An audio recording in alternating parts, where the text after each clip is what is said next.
Submit to the High Council here on World Class Bullshitters. I'm your host, Jeff Hicks, and with me today is my co-host, Caffeinated Wolf. What is going on, Jeff? What is going on, chat? Hail to y'all. Hail to the High Council. We've got we've got a show for you. We're gonna talk. We're gonna talk a movie. Yeah, we're gonna. Well, let's finalize the introductions of the we. Our host with us this evening, as always, is our good friend, Script Doctor.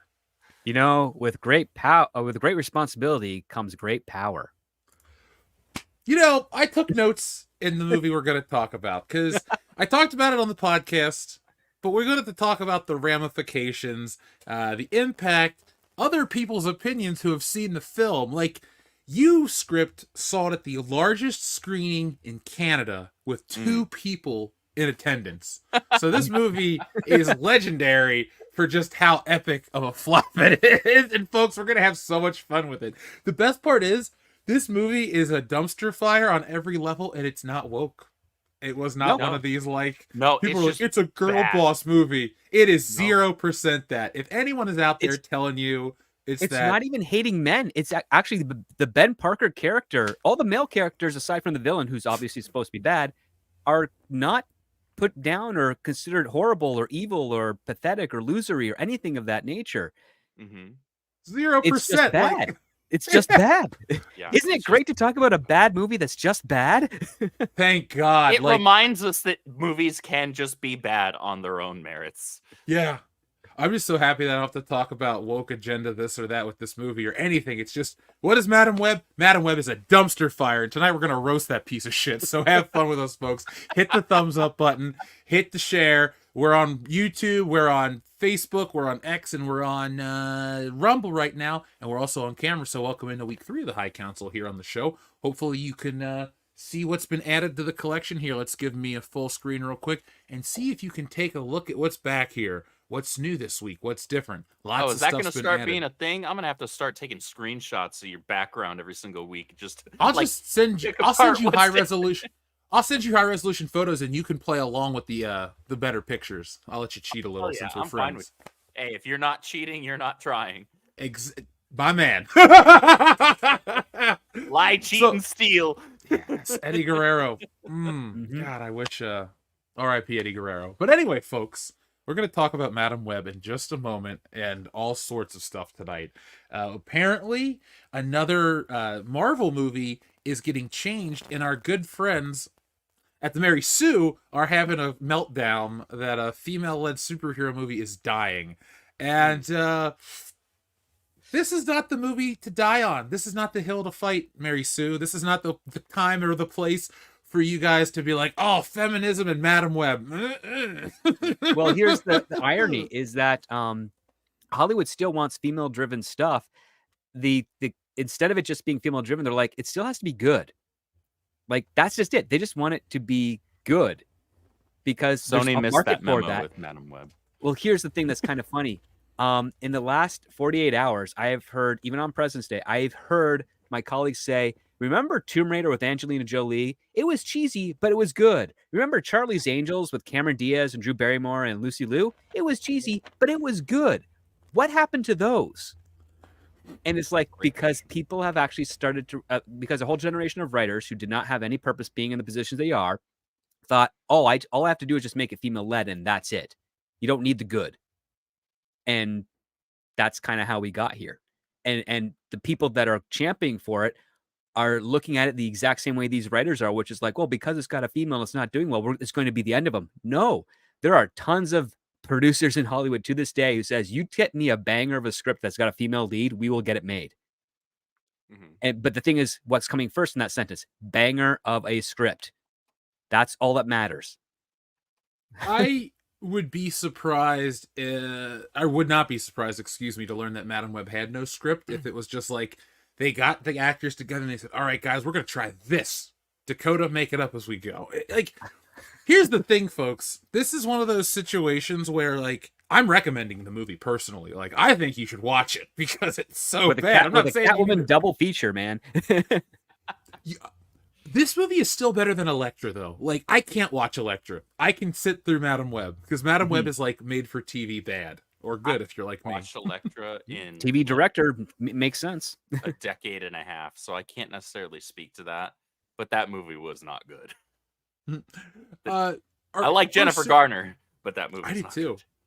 She is a nice looking lady and can act, but that movie's shit. Like, Her I best get movie it. is 13 Going on 30. Actually, it's very charming, easy to watch film for anyone. That was a remake too, wasn't it?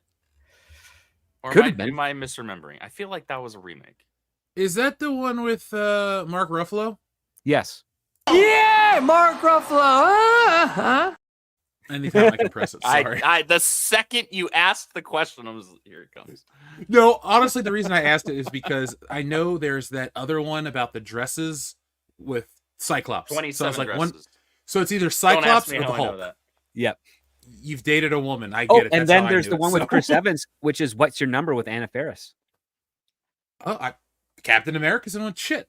A There good you chunk go. of the Avengers are in shitty rom-coms from the early And then 2000s. Chris Pine. The difference is all the ones that are not named Mark Ruffalo can actually act and can actually act in movies that are not shitty rom-coms. Yeah, I mean Chris Pine, Steve Rogers, he was in Lindsay Lohan film, I think Just My Luck or something of that nature. These guys started in rom-coms, or at least did them. Yeah, I think of Chris Evans from Not Another Teen Movie. That was too. my first Chris Evans role. That movie's awesome. Like, that's one of those movies that like, people don't talk about anymore, but it actually is like a really good comedy that has so much, it like satires 80s teen comedies perfectly. We don't like the Scary Movie trend ruined all of the parody movies or the movie movies, as you would call them back then. But I think Not Another Teen Movie is the last great one. It goes Scary Movie, that one, and then the rest all suck. It got tiresome quickly. But, Not Another Teen Movie pulls in exactly what it is, because it's part what's called the genre parody. So you have the normal parody, which is something like Young Frankenstein. It parodies a specific story and it makes fun of it. Then you have the genre parody, which would be like Spaceballs, Scary Movie, and in this case, Not Another Teen Movie, because it parodies all those teen movies and it mocks them, it satirizes them. And oddly enough, that movie came out, I think, the year after Chris Evans' TV show Opposite Sex was canceled after one season. And that's where it was about three boys who were the first three boys allowed to go to an all-girls school, because the all-girls school opened up to other genders just because of the weird demographics. And it was basically supposed to be like a male fantasy. It's like, oh, you're three straight white guys going to a school that is loaded with girls who are all seeing boys, in their classrooms for the first time, and not in those City Hawkins dance situations. Equivalent of a harem anime. Is what I'm talking here. Yeah. Is that a genre of anime? That is literally a genre of anime. Yeah. Cool. I mean, we all have had that dream, but anyway, go on. Sorry.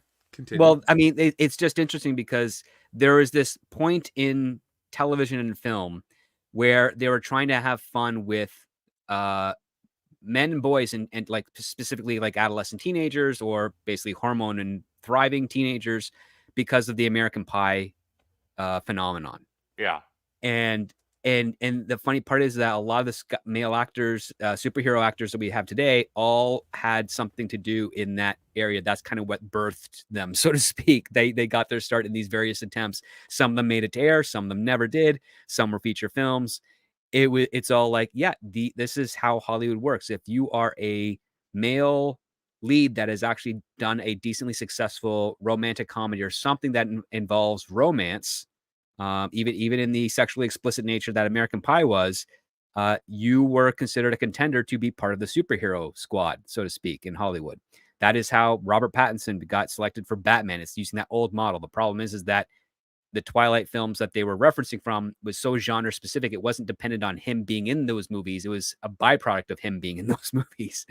And that was the opposite. When you went to the original stuff, like the American Pies, like Opposite Sex, like 27 Dresses, 13 Going on 30, Just My Luck, all those things, those were original concept scripts that those stars helped facilitate the popularity to get them of some interest, not the other way around.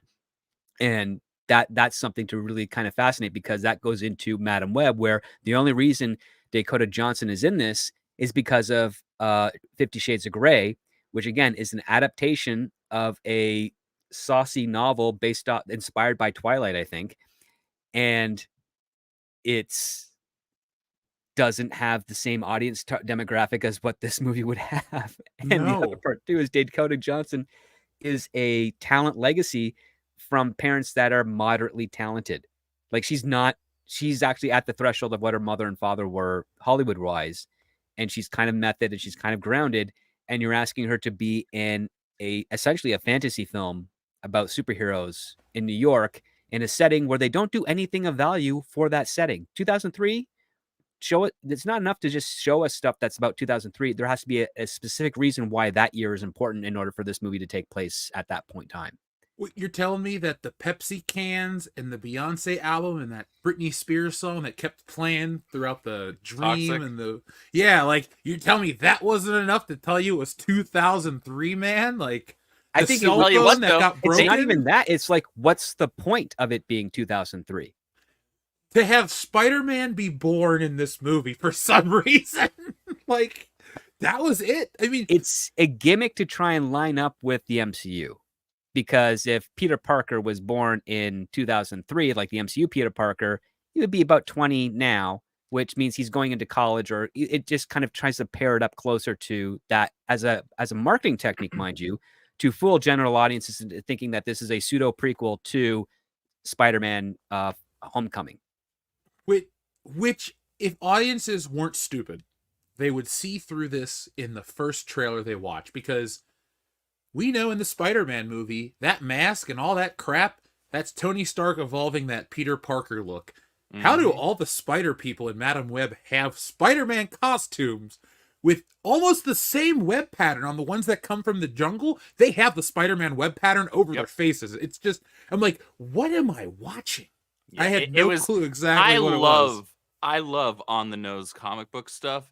That did not work for me. It did not make No. any damn sense at all. And to your point of them like setting it in 2003, they didn't even accurately set it in 2000. Yeah, why was there a PSP in that movie? Thank you. don't You. know. That wasn't out for another 2 damn years. I bought it. I got it at Christmas in 05. Like, I was Came out Mr. March of Sony. 05, I think. Yeah. Yeah, it's like, 2003, what could we have? We could have the Xbox, the PlayStation 2, the GameCube, maybe Wind Waker, depending on what time of year it is, because that game came out in like March or something.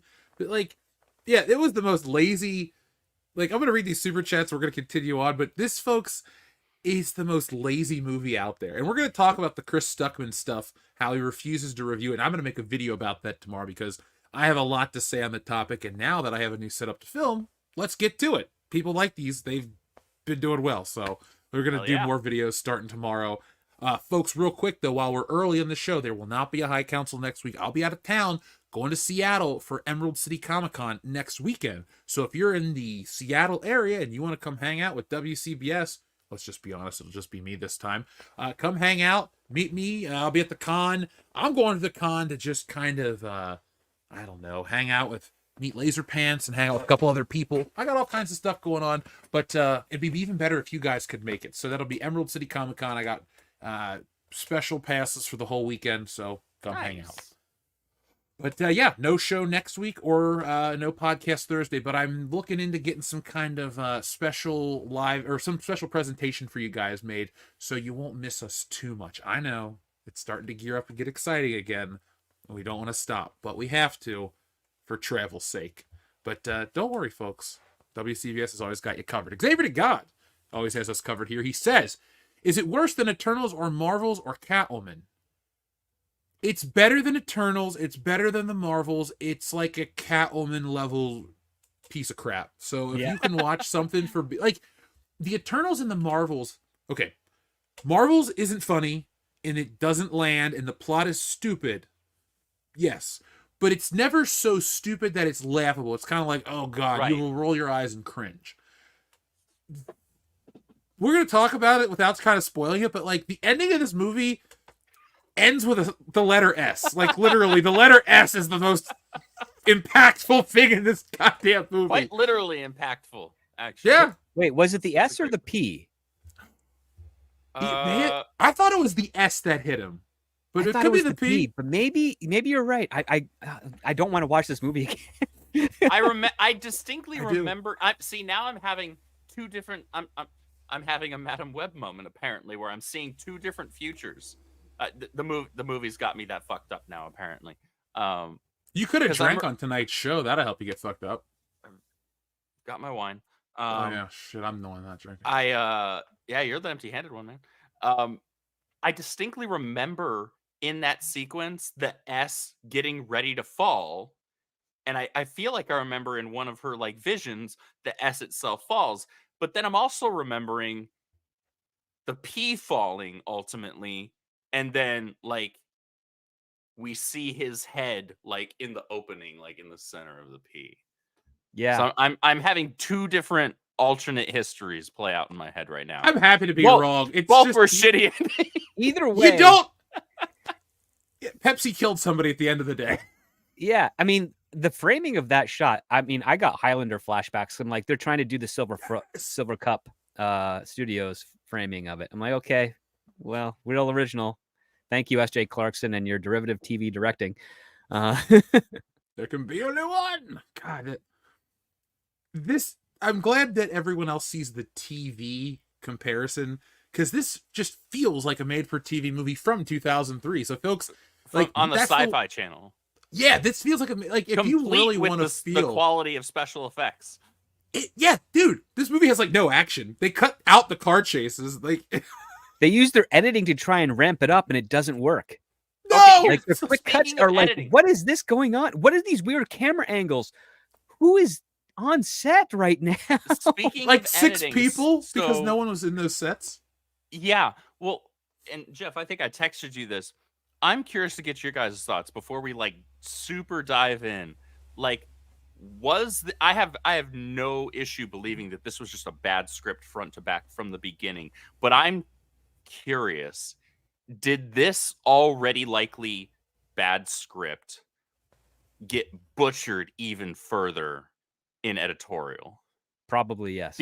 Because the cutting in this film was abysmal.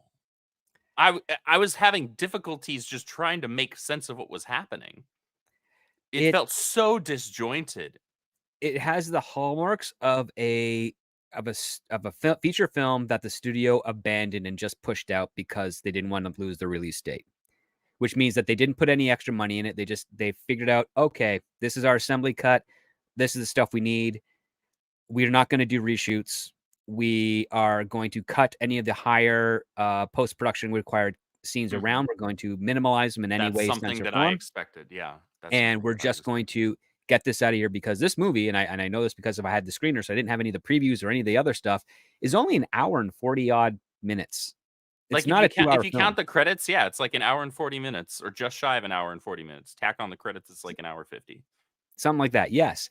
And I mean, listen, Sony is going to Sony. So Sony has been notorious for like 30 years being the studio that makes kind of bad movies that people kind of go to. However, they also use a model that every studio has used since the 80s, which is international pre-sales for distribution. So for those of you that don't know, I've especially been following like the WDW Pro and Valiant Renegade and that Park Place guys. They've been doing great deep dives into film budgets and how they work. They haven't scratched the surface yet on international territorial sales. And what international territorial sales are, especially in recent years, and I'm getting way more information of it now because of a project I'm working on, and we're going through this stuff, is basically you pre-sell the movie to the 50 countries in Europe for a certain dollar amount, which essentially covers your budget and marketing. Both of those, budget and marketing. Yeah. And so the target goal is that if you have a $200 million film, you want to sell the pre-sale at a minimum of $5 million to each country. So 5 times 50, that's your metric. That means you got all the money you need to do this. Then you borrow. So that's your line of credits or your loans. And then you have your tax credits for wherever you're shooting. And all of that is designed so that when you get your movie to theaters, you are at a zero loss. So all your profit is coming from the box office, which you have to split with the theaters. The problem is that if you do the Disney model where you have tons of reshoots, that money's coming from somewhere, and that's going to eat into your domestic box office and your international box office. But for Sony, I strongly believe that, especially with their distribution deals and their packaging deals that they do with Netflix, they probably are in the black when it comes to the expenses on the film, but they're looking at the box office. They're realizing we're not going to make any money on this to actually afford to put in development for another movie down the road. Like, Yeah. it's just not making the cash back. And I can assure you that Sony packaged Madam Web and Ghostbusters Frozen Empire together in a quarterly sale for international territories and then also for Netflix distribution to get maybe $1 billion overall, which means that they're going to be able to walk away with some money on this. But the money is But it's because not it's part of because the the movie did well on its own. it's not because the movie did well. This is all before it hits box office and its Mhm. distribution stuff, along with physical media, merchandising tie-ins, and because Pepsi probably paid a hefty sum to be heavily featured in this film. They're probably looking like, okay, so it's not a money maker, but we didn't lose any money off of it. Like, and that's basically their best case scenario. But here's On a the other part. technicality. kind of. It's on a technicality, but here's what's actually really funny is the fact that while they're able to get all those things made and out there, they're not going to be able to do anything more with it. They actually have to start reevaluating the rest of the direction of their franchise. It's like, if we're not making money to reinvest, we're not actually succeeding. So even if they have a flop, it's like, well, it didn't cost us anything. Well, they're looking at the negative costs of this has cost us our potential. And because they're sold international territories, it's not money that's actually directly tied to those feature films. So when you take a look at budget reports, we take a look at tax filings, none of the pre-sales are really factored into that because the pre-sales from the parent company itself selling a package of all their movies and television shows for that business quarter. So you can't isolate them all. So it's kind of like it's ethereally untraceable money. Like, it cannot be allocated to any specific thing because it's like, well, how do you equate the value of Madam Web versus Ghostbusters Frozen Empire versus all the other smaller Sony productions that are being put out to either Netflix, Tubi, any other streaming service, or straight to DVD or anything of that that's included in that package. There's so many items in there, you cannot allocate a specific amount of money that goes to each of those items. It's just all one pool, one big pot. And so as a result of that, trying to find out how much money a feature film loses is getting really, really harder, which is why we always rely on the budget and box office metric, because we're not actually seeing how much it's negatively impacting the studio's bottom line. We're actually seeing how much is it losing the potential of what it should be making at the box office. So Madam Web should be performing 10% higher than Morbius, and that would be their target. So which would be like, what, 150, 160 million worldwide. So if they're looking at that as a performance, if they don't hit that, they're going to look at that as that's our potential loss. Right. And Well, then basically they're going to be very upset by that because that's 160 odd million dollars minus this theater take that they cannot use as collateral to put into development for another feature film. it's so weird how, gosh, the entertainment industry is so weird and interesting and back asswards all at once. Mhm. Because I come from a business background, right? And when I'm looking at line items and I'm looking at like individual projects, individual properties, individual um, things that are supposed to make my business money. I'm looking at those individual line items and I'm thinking, okay, well, what's my ROI on this item? Not it in conjunction with all of these other things. Was this specific item worth a damn? Right? Did Mhm. this thing actually make money on its own? Not did this, let's just say, Batman figure result in sales of these other figures? Okay, cool. But did this figure actually sell? Was there a point in me investing money into creating this thing? Same thing with the movie. And so it's so weird to hear that, and that's super like convoluted roundabout way of trying to look at something as not losing money. That is so that's I so mean, on the weird to me. on But the it's financing interesting. side, it doesn't. It's just losing profit potential, and that's what people talk about. Well, And, I and think it's the only way Hollywood could win because the vast majority of films out there are technically box office failures. So because of that knowledge, you have to basically look at it. Well, how do I make sure that this isn't going to destroy our company? Because again, you go back to movies since the 1920s and you take a look at the release schedules, release dates, and what they took in. There's a lot more failures compared to the successes than there are the successes. And a business that operates on a normal mom and pop shop cannot operate on that model. That's why they have the pre-sale of course. model injected into it. It's the only way to keep it sustainable in the event of a failure. Well, to your point, the damage to your brand, the damage to your potential.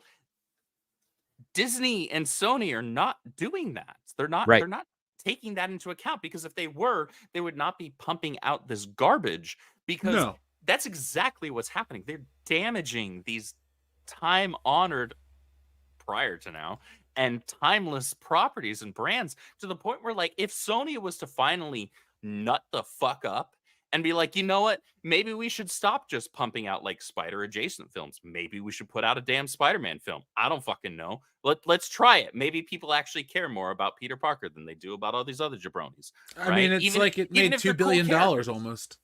Right. last time. So it's like, okay, if they were to put out one, and let's just say it's on paper, it's a banger, right? Mhm. Great script, great cast. I don't care. They do Amazing Spider-Man 3, or they do Spider-Man Raimi 4, whatever the hell it is, they do it. It's a phenomenal script. The project is, really highly produced, all of that. But audiences have been fed nothing but festering dog shit by them with these other films that are supposed to be looped into this same universe, more or less, right? I don't know which version of Sony's Spider-Man universe the Venom films really were supposed to slot into, or which one It's the Madame Amy Web Pascal or Morbius. universe. That's what It's it like is. it doesn't ultimately it doesn't Pascalverse, got matter. it. You could slot it into any one of them and just come to the realization, if you're thinking hard enough about it, which isn't that much effort, you are damaging your potential output for far bigger properties overall by doing this. And MCU's been doing this now through phase 4 and 5. They had their win with No Way Home. Most of that went to Sony, right? So Sony got a nice little win with that. Sony But got other than- a decent percentage, but again, it's Yeah. a Marvel production. Sony got distribution deals But out of that, so most they of- made some money, some significant Yes. cash off that. Yeah, But most of their projects outside of that have not performed well and have just resulted in diminishing returns, diminishing audiences. You've reached a point where your general audiences, the people who were just happy to go there because Marvel was the big thing, so we're gonna all show up in droves, and Marvel Studios is gonna crap out billion-dollar films like it's going out of style. Well, it did Nope. go out of style when you stopped putting in the damn effort, and that's exactly what happened. And now the normies aren't even showing up, and so you have turnouts like they Well- did for Eternals, like they did for the Marvels, like they're going to have continually down the road. They're harming their brands when they're doing Well, this. Also, on top of putting out the bad films, they keep making shit nobody wants to see. Like, can we And there's get off of this whole mentality of all branded shit is created equal? Do you really want to watch Paste Pot Pete fight the Avengers? No, you don't. You want to watch Ultron, Kang, Thanos, all the big ones. Nobody wants to Ultron watch. was wasted for one film. Well, He that's should have been fair. a But multi-film. Kree and the I agree, Skrulls and against Hank- the Avengers. Come on, the Skrulls were a bigger waste because they had to put them in they made them an allegory for immigration, and instead of focusing on them being like intergalactic threats, something big to fight, we have to sympathize with them because they're green. Immigrants. well, the thing that they ruined it Fuck is off that with that. they tried to make it look like, oh, the Skrulls have a shadow civil war where most of the Skrulls don't actually agree with what the Queen Skrull wants to do in the spreading of the world. It's like, but that's not authentic to the species. The species is actually very much fully embraced on their dogma, Mhm. and that's what makes them dangerous. The Kree, on the other hand, have a But little that's bit not of, like, we convenient don't for know their from- immigration allegory. Exactly. Well, that's because you shouldn't use that species for that anyways. It was such a waste. I'd have rather had it been like, it would be great if that was a subterfuge angle where it's like, yes, in order for us to take over Earth and make that the promised land that we think we had after we lost our world to Galactus, we are going to create this narrative that fits into their social culture and exploit it and use it as a means to kind of, take over the world. That would have been a great story. But sadly, they did not have the writing team at that point to really have fun with it, nor did they have the cojones to actually commit to it.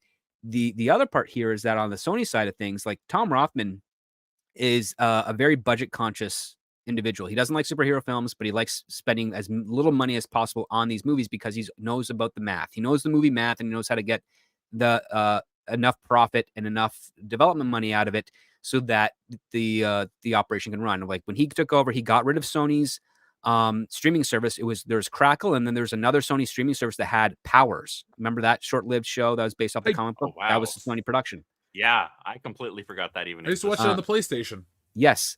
And so he got rid of that stuff because he's basically said, the models that are being pitched to him do not conform properly with what makes Sony money. And basically, he probably had the same mentality myself and a whole bunch of others did, which is that if you're going to have a streaming service, it's better just to have it under the exact same model of network television, because that is how it's going to actually facilitate and be easy for people to get on board with. Instead, all the other studios did the Netflix model, failing to realize that the Netflix model is licensing out existing and popular brands so that it drives people to Netflix, and then they make their own original content in hopes to capture and retain that audience. But now the studios are doing the normal stuff they're making, plus making original content for the streaming services. So they're spending 3 times the amount of money to do the same thing that they would normally get subsidized by Netflix. So now they're trying to be re-subsidized within their own company. It doesn't work. Well, they're attempting to get high off their own supply, but that doesn't make you any money. Exactly. That's the foolishness of it. And so now they're starting to change gears, and that's going to be cool. But on the Sony side of things, Sony takes risks, but not the greatest of risks. And some of the people that they've actually thrown in with or are stuck with have actually hurt them. So they're stuck technically with Avi Arad because he's still connected to Marvel Entertainment, which is not the same as Marvel Studios. And Amy Pascal, who somehow Spider-Man film outings. Yes. And then Amy Pascal, who somehow got her hands embroiled into the Spider-Man rights, where so long as Sony keeps making Spider-Man films, she's still associated with Spider-Man and gets a producer credit and also a lot of influence. And she's the one that's been pushing these female-led superhero films, which objectively speaking, I'm fine with that. You give me a Jessica Drew Spider-Woman movie that's really cool and hot and sexy and fun and inventive, people will go show up for it. You do that with Julia Carpenter, and you picked the right actress to play her. You just didn't do anything with her. And that kind of pissed me off because with Madam Web, there are a few castings that I'm okay with this. This works. If you gave them a script that was worth half a damn. Well, the thing is, they could have had something good here.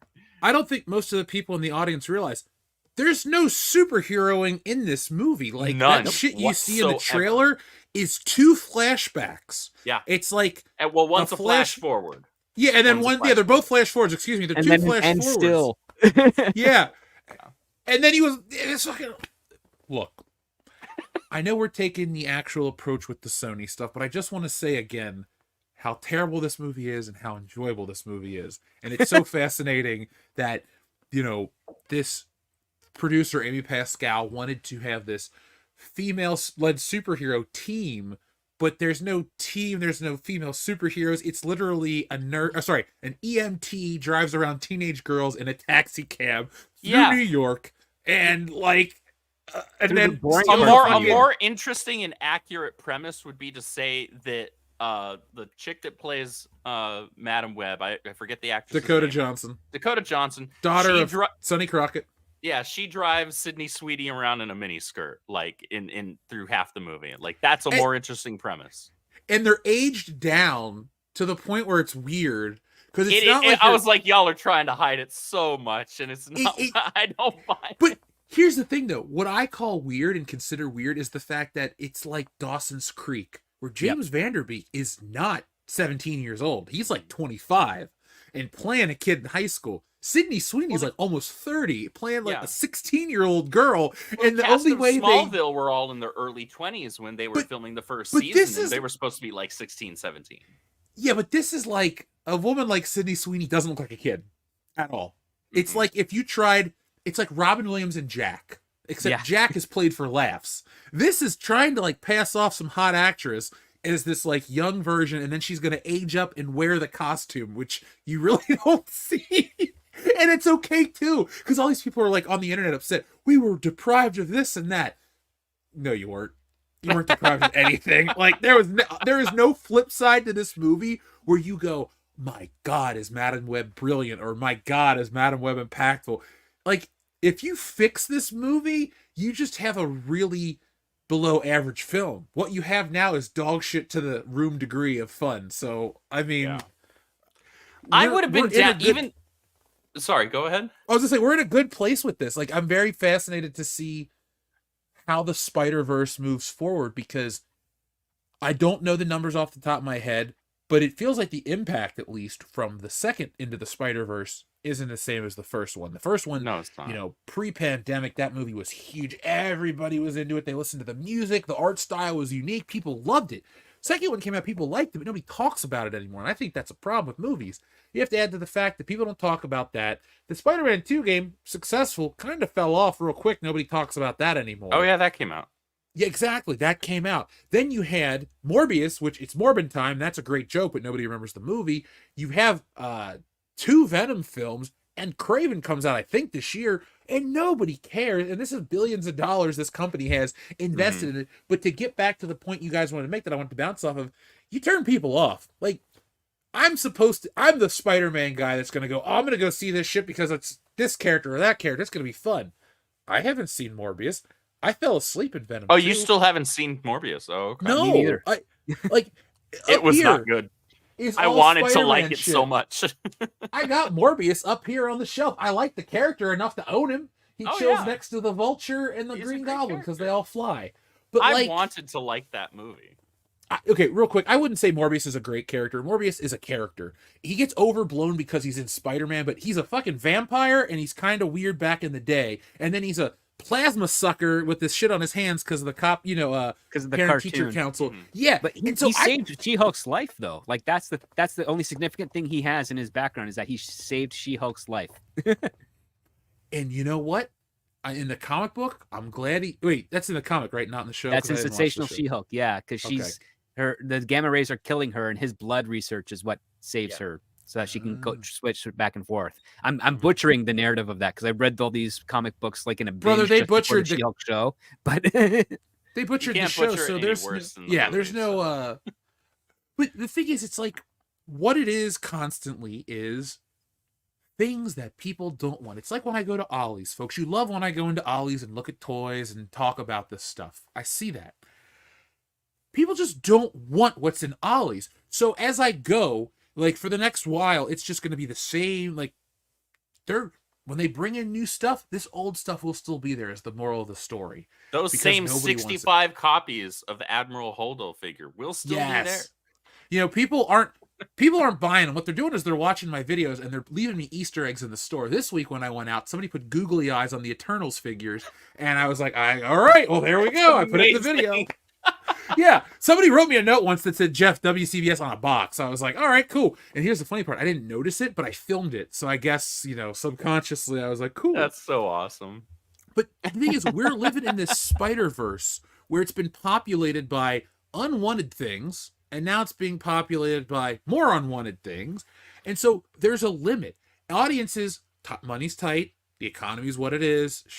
It's $10 for a 12-pack of pop. Okay? Yeah. So it's not a surprise that people aren't running out to go see Madam Web in theaters. I understand that. But overall, you're just diluting the water or the pool. What you're doing is you're taking and adding so much useless crap to Spider-Man, when in reality, it's always strongest when he's by himself. No team-ups, no crossovers. Hell, his biggest movie is where he teams up with himself 3 times. Yeah. That's saying something. The power of that image, that iconography, that character cannot be second-guessed because Batman has 1,000,001 interpretations. Superman, they keep changing that shit, but Spider-Man has this forever look that generations like, and people just go to it. Mm-hmm. Like you said, Andrew, Sony, just give us that. Stop trying to change it up. Stop trying to fucking be one of these, we're just going to spread it out as far as we can. Look, it obviously comes off as greedy, and no one gives a shit. Okay? Well, that's the problem. All of this Web stuff. Figures. Yeah, the thing is, I would buy a Madam Web and a Julia Carpenter figure, and a Jessica Drew figure. Here's the issue, though, to touch on what you just said. You said they're putting out, Sony specifically, is putting all this stuff out that nobody wants. Nobody wants it in the context that Sony's trying to give it to us. What people would actually give a shit about when it comes to Venom, when it comes to Morbius, when it comes to Madam Web, when it comes to Craven, is putting it in conjunction with the character that actually connects them all and makes those characters worth a damn and important. And that's with Spider-Man. I'm 100% down for a properly done Kraven's Last Hunt film.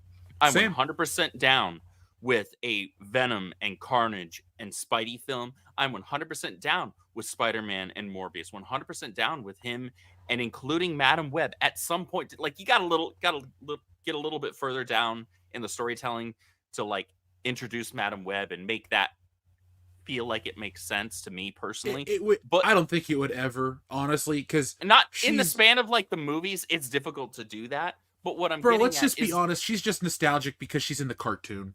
That's it. Like the character shows up in a handful of episodes. Like 99.99998% of people have never even heard of the character or read it in a book. Like she's that's just the a case with a cartoon lot character. of Spidey's villains that haven't already appeared in a film But- once or twice. But at the end of the day, stop trying to put those in their own movies. I'm with you, man. They got to be a part of Spider-Man's That's what story. I'm getting at. Cool, That's no what I'm problem. getting at Put them here, in the is, movie. like, exactly what I'm getting at is that don't try and give these characters that nobody's already ever heard about their own solo film. They haven't earned that. And even then, nobody's going to really want that.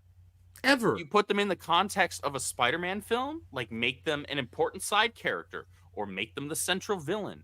People will be on board. But you have to have Spider-Man for that to really work. Because people show up for Spider-Man for Spider-Man. Not just because of the villain. Like, okay, maybe you get away with it a little bit here for Venom. and That's what I was Carnage. going to say. Just But that's just Venom, not basically even it. That's Carnage. really just it.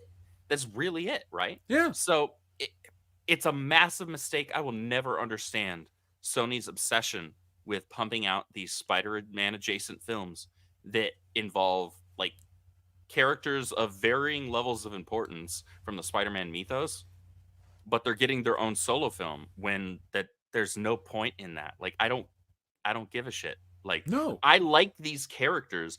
I like Julia Carpenter. I like Madam Web. I like Morbius. I like all these other guys.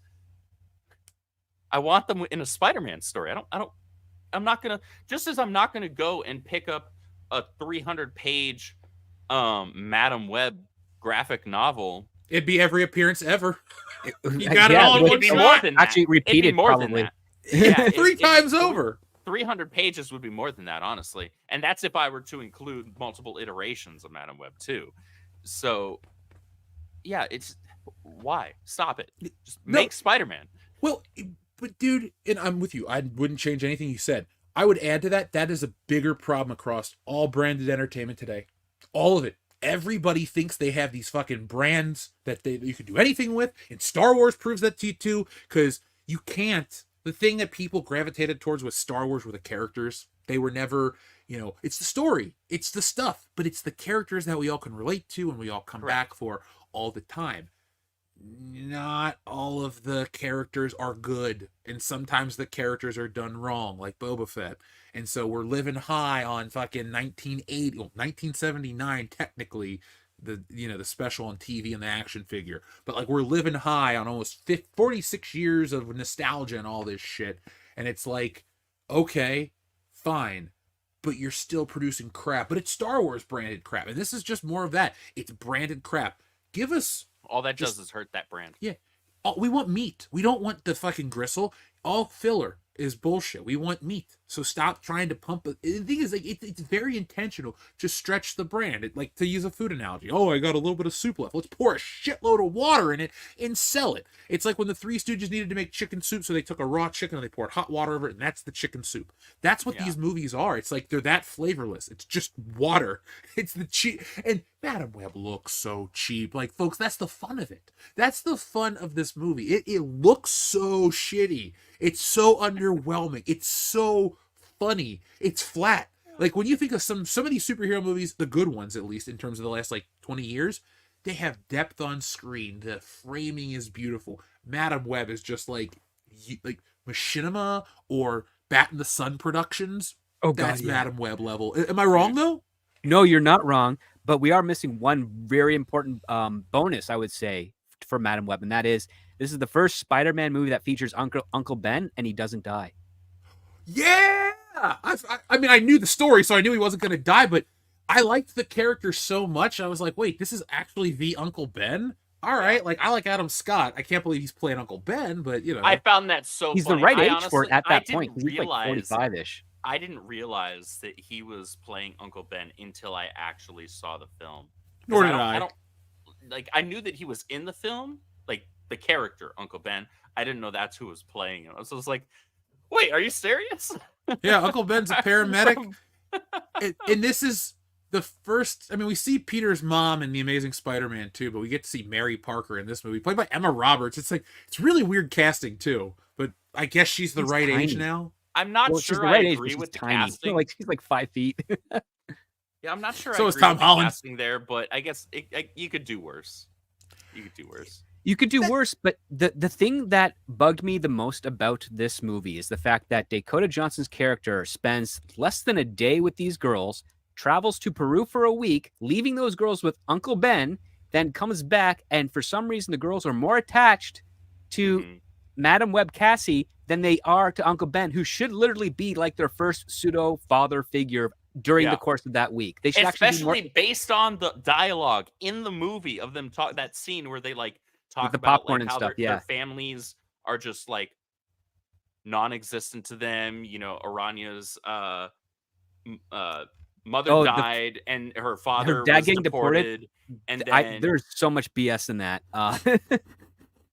well, there's a lot of BS in the script, to be Well, honest. the thing is like, is just that overall, INS would know if that guy had a kid, and on top of that, if she was, say, an anchor baby, she would either be placed with a relative that is a U.S. citizen, Mhm. or put into Child Protective Services, or told you go back with your dad, but the moment you turn 21, you can come back without right. Well, any that's issue.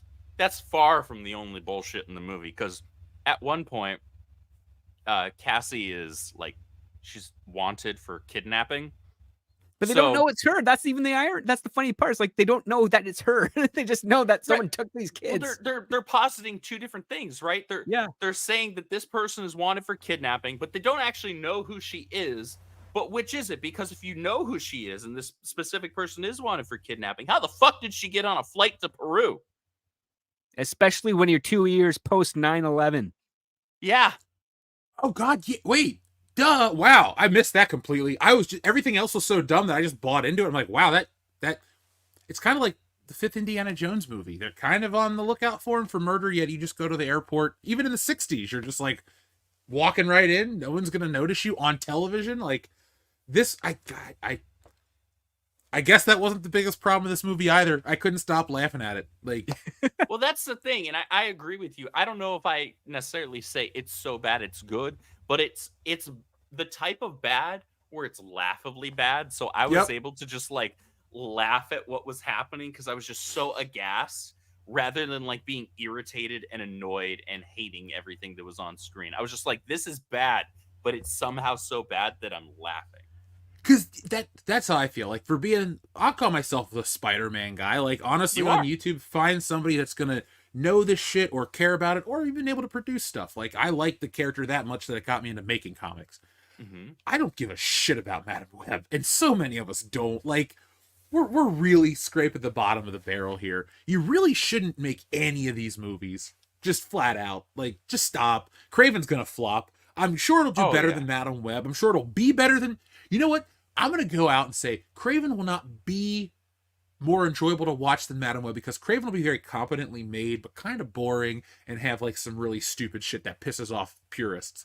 Madam Web, so just... Well, the fact that It's like he's scattershot. some he's some what like not animal rights activist, but he's like some preservationist or something like that instead of being a hunter. Like that alone is like what? Yeah, because the dude loves, like, there's a respect he has for animals, but he's clearly the master of the beast and Yeah. treats them a certain way, but he also is not like an abusive guy to animals. You know, just he'll train them. He'll have, I think when Spider-Man fights him in the first appearance, he fights him in the zoo and all these cheetahs come after him.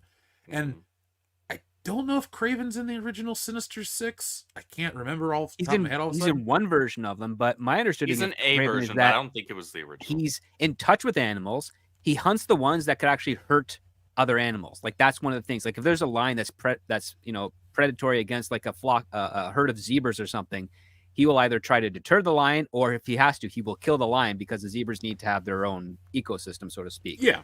He's not a guy who goes out trophy hunting, which there have been some interpretations of him being that, which is also kind of non-authentic to the character. And then the other And aspect that's the is, vast majority of the interpretations of him. yeah. And well, I mean, come on, it's a low-hanging fruit, especially when you're dealing with comic book writers from the 80s all the way up until now. They don't really like to take risks. They don't really like to explore the foundations of where things are. They're like, we need to be edgy.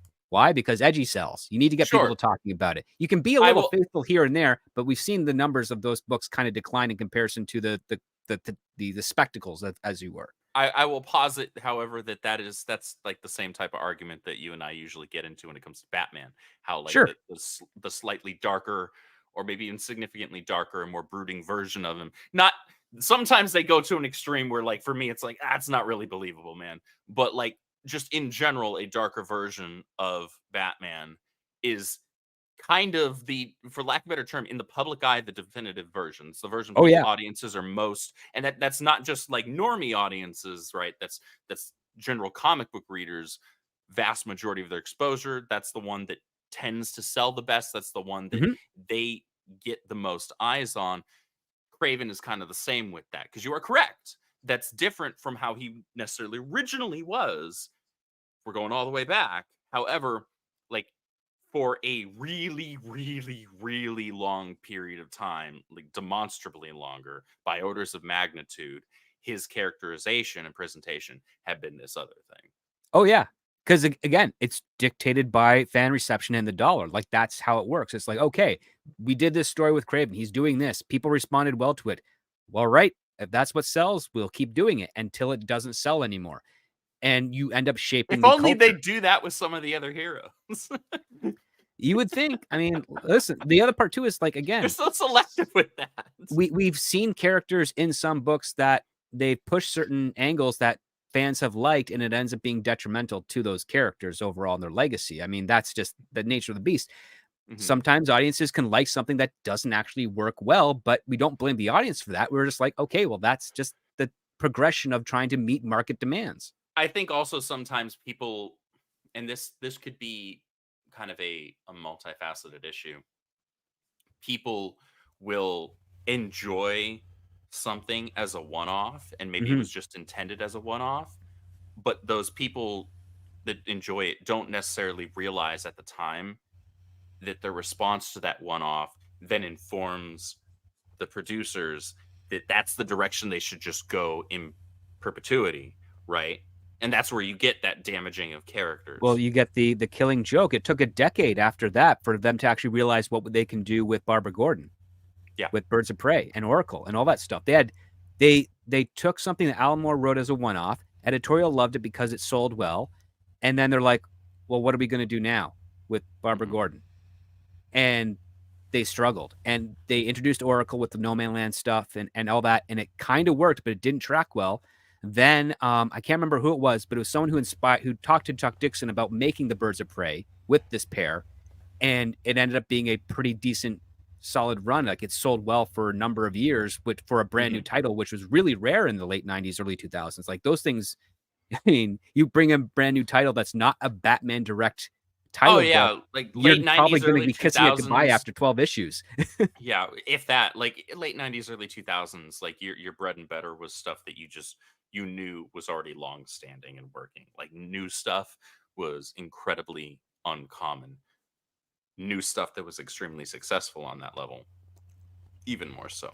But I mean, that's a credit to Chuck Dixon as far as I'm concerned. Oh, and the Right. entire team that worked on that book, and then when he left, the following issue was such an about face of what was established. I don't There's- remember. Was it Gail Simone that took over right away, or was it somebody else in I between? think it was a Matt something that took over right away, because in that first issue that Chuck didn't pen, Batgirl has a automatic wheelchair with all the like bells and whistles on it and all the attachments, and they literally established in that first in Chuck's run that she would never do that, because it's not about relying on technology for her physical body. She's using this technology to help fund their operations she's doing with Black Canary, but she also doesn't want to lose, her fitness. So she's still working out as best she can, given the fact that her legs don't move anymore.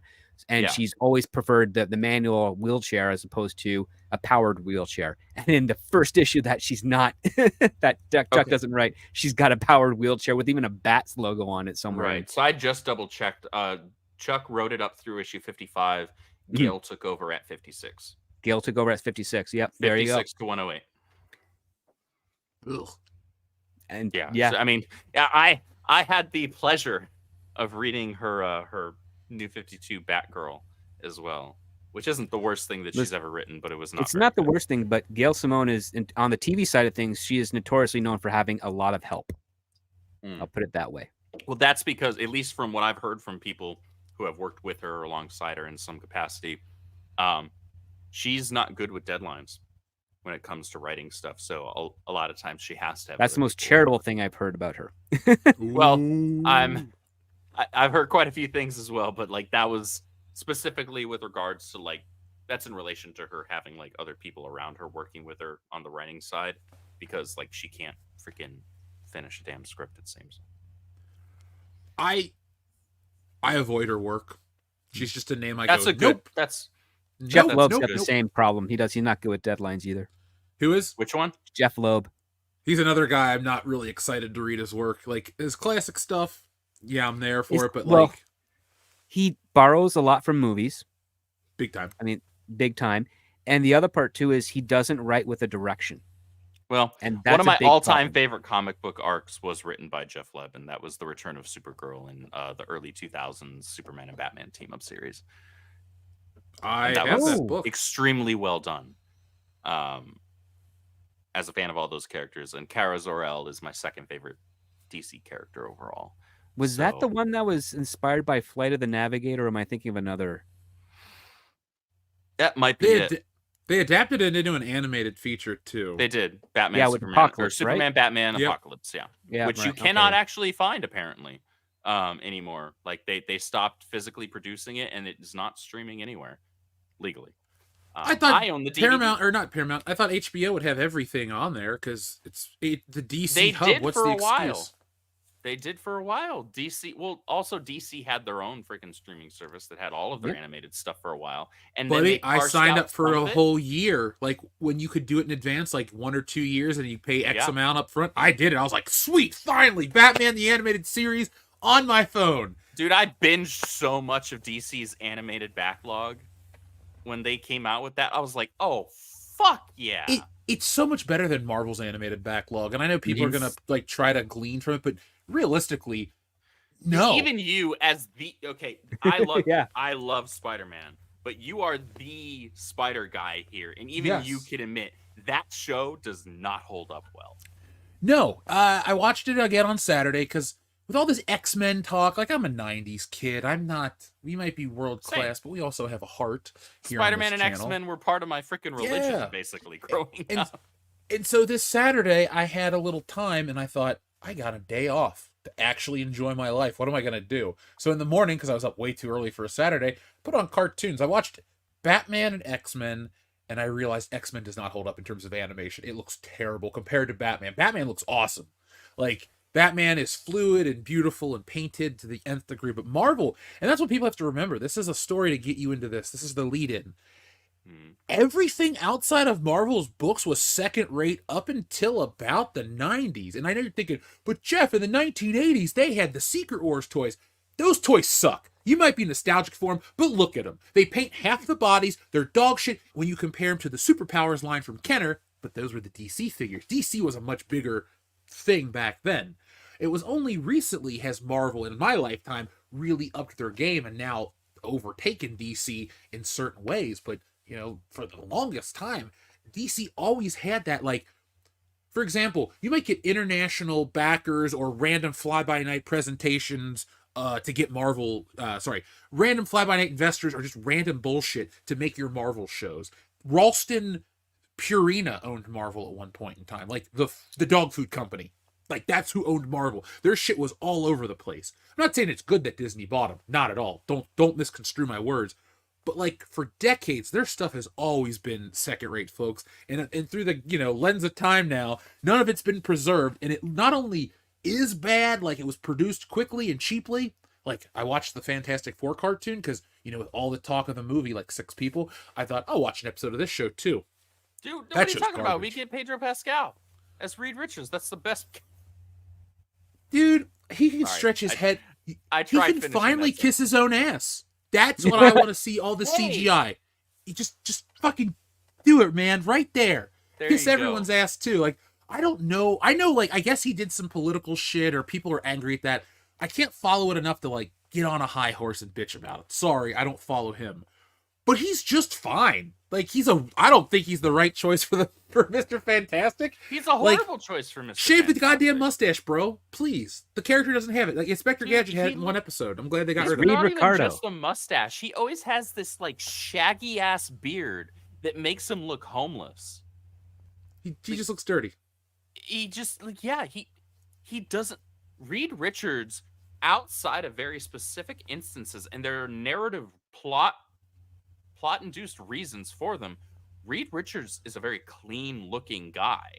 But tell me, during the Coming of Galactus, when he has that beard as the sky's on fire, it doesn't look awesome. Like, not the beard, just that image of like, No, he's absolutely, so but, in his work. I know what you're saying, though. I love that look. You literally just said it, because he was so in his work, right? There's a narrative reason for it. It's not just him looking grubby because Pedro Pascal doesn't know how to fucking clean up for some reason as an adult male.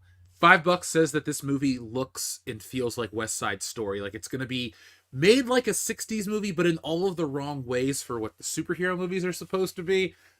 I expect, honestly, a dumpster fire of a film. Which is sad, because it really, if this type of movie should actually have a cinema feel that looks like Forbidden Planet. Like, that's how you shoot a 60s style Fantastic Four. They're definitely on isolated sets, artificial ground, everything, but it's all real. It's all practical, but it's just got that weird, strange lighting and the weird type of color timing that makes you think like, yep, this is a sweet, perfect type of sci-fi classic B film, but with like an A-level script and an A-level cast. Sadly, it's Disney in 2024. That is not most likely going to be the case. No. But I mean, if Paramount didn't screw up and lose Ike Perlmutter's distribution deal for Marvel, you probably would have gotten that type of stylized Fantastic Four film, and it probably would have come a lot sooner, because the brilliance of Marvel Studios at that time is they were negotiating with all the rights holders of Marvel to make stuff under Marvel Studios. Mm-hmm. The only one was holding out was Sony, because they were selfish about Spider-Man, and they would eventually got the same deal Disney had over time, but they would have had deals in place for Fantastic Four.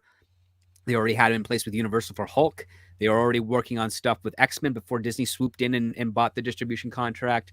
All of those things could have happened a lot sooner had Disney not stepped in and convinced and seduced Ike Perlmutter into throwing in with his chips with them.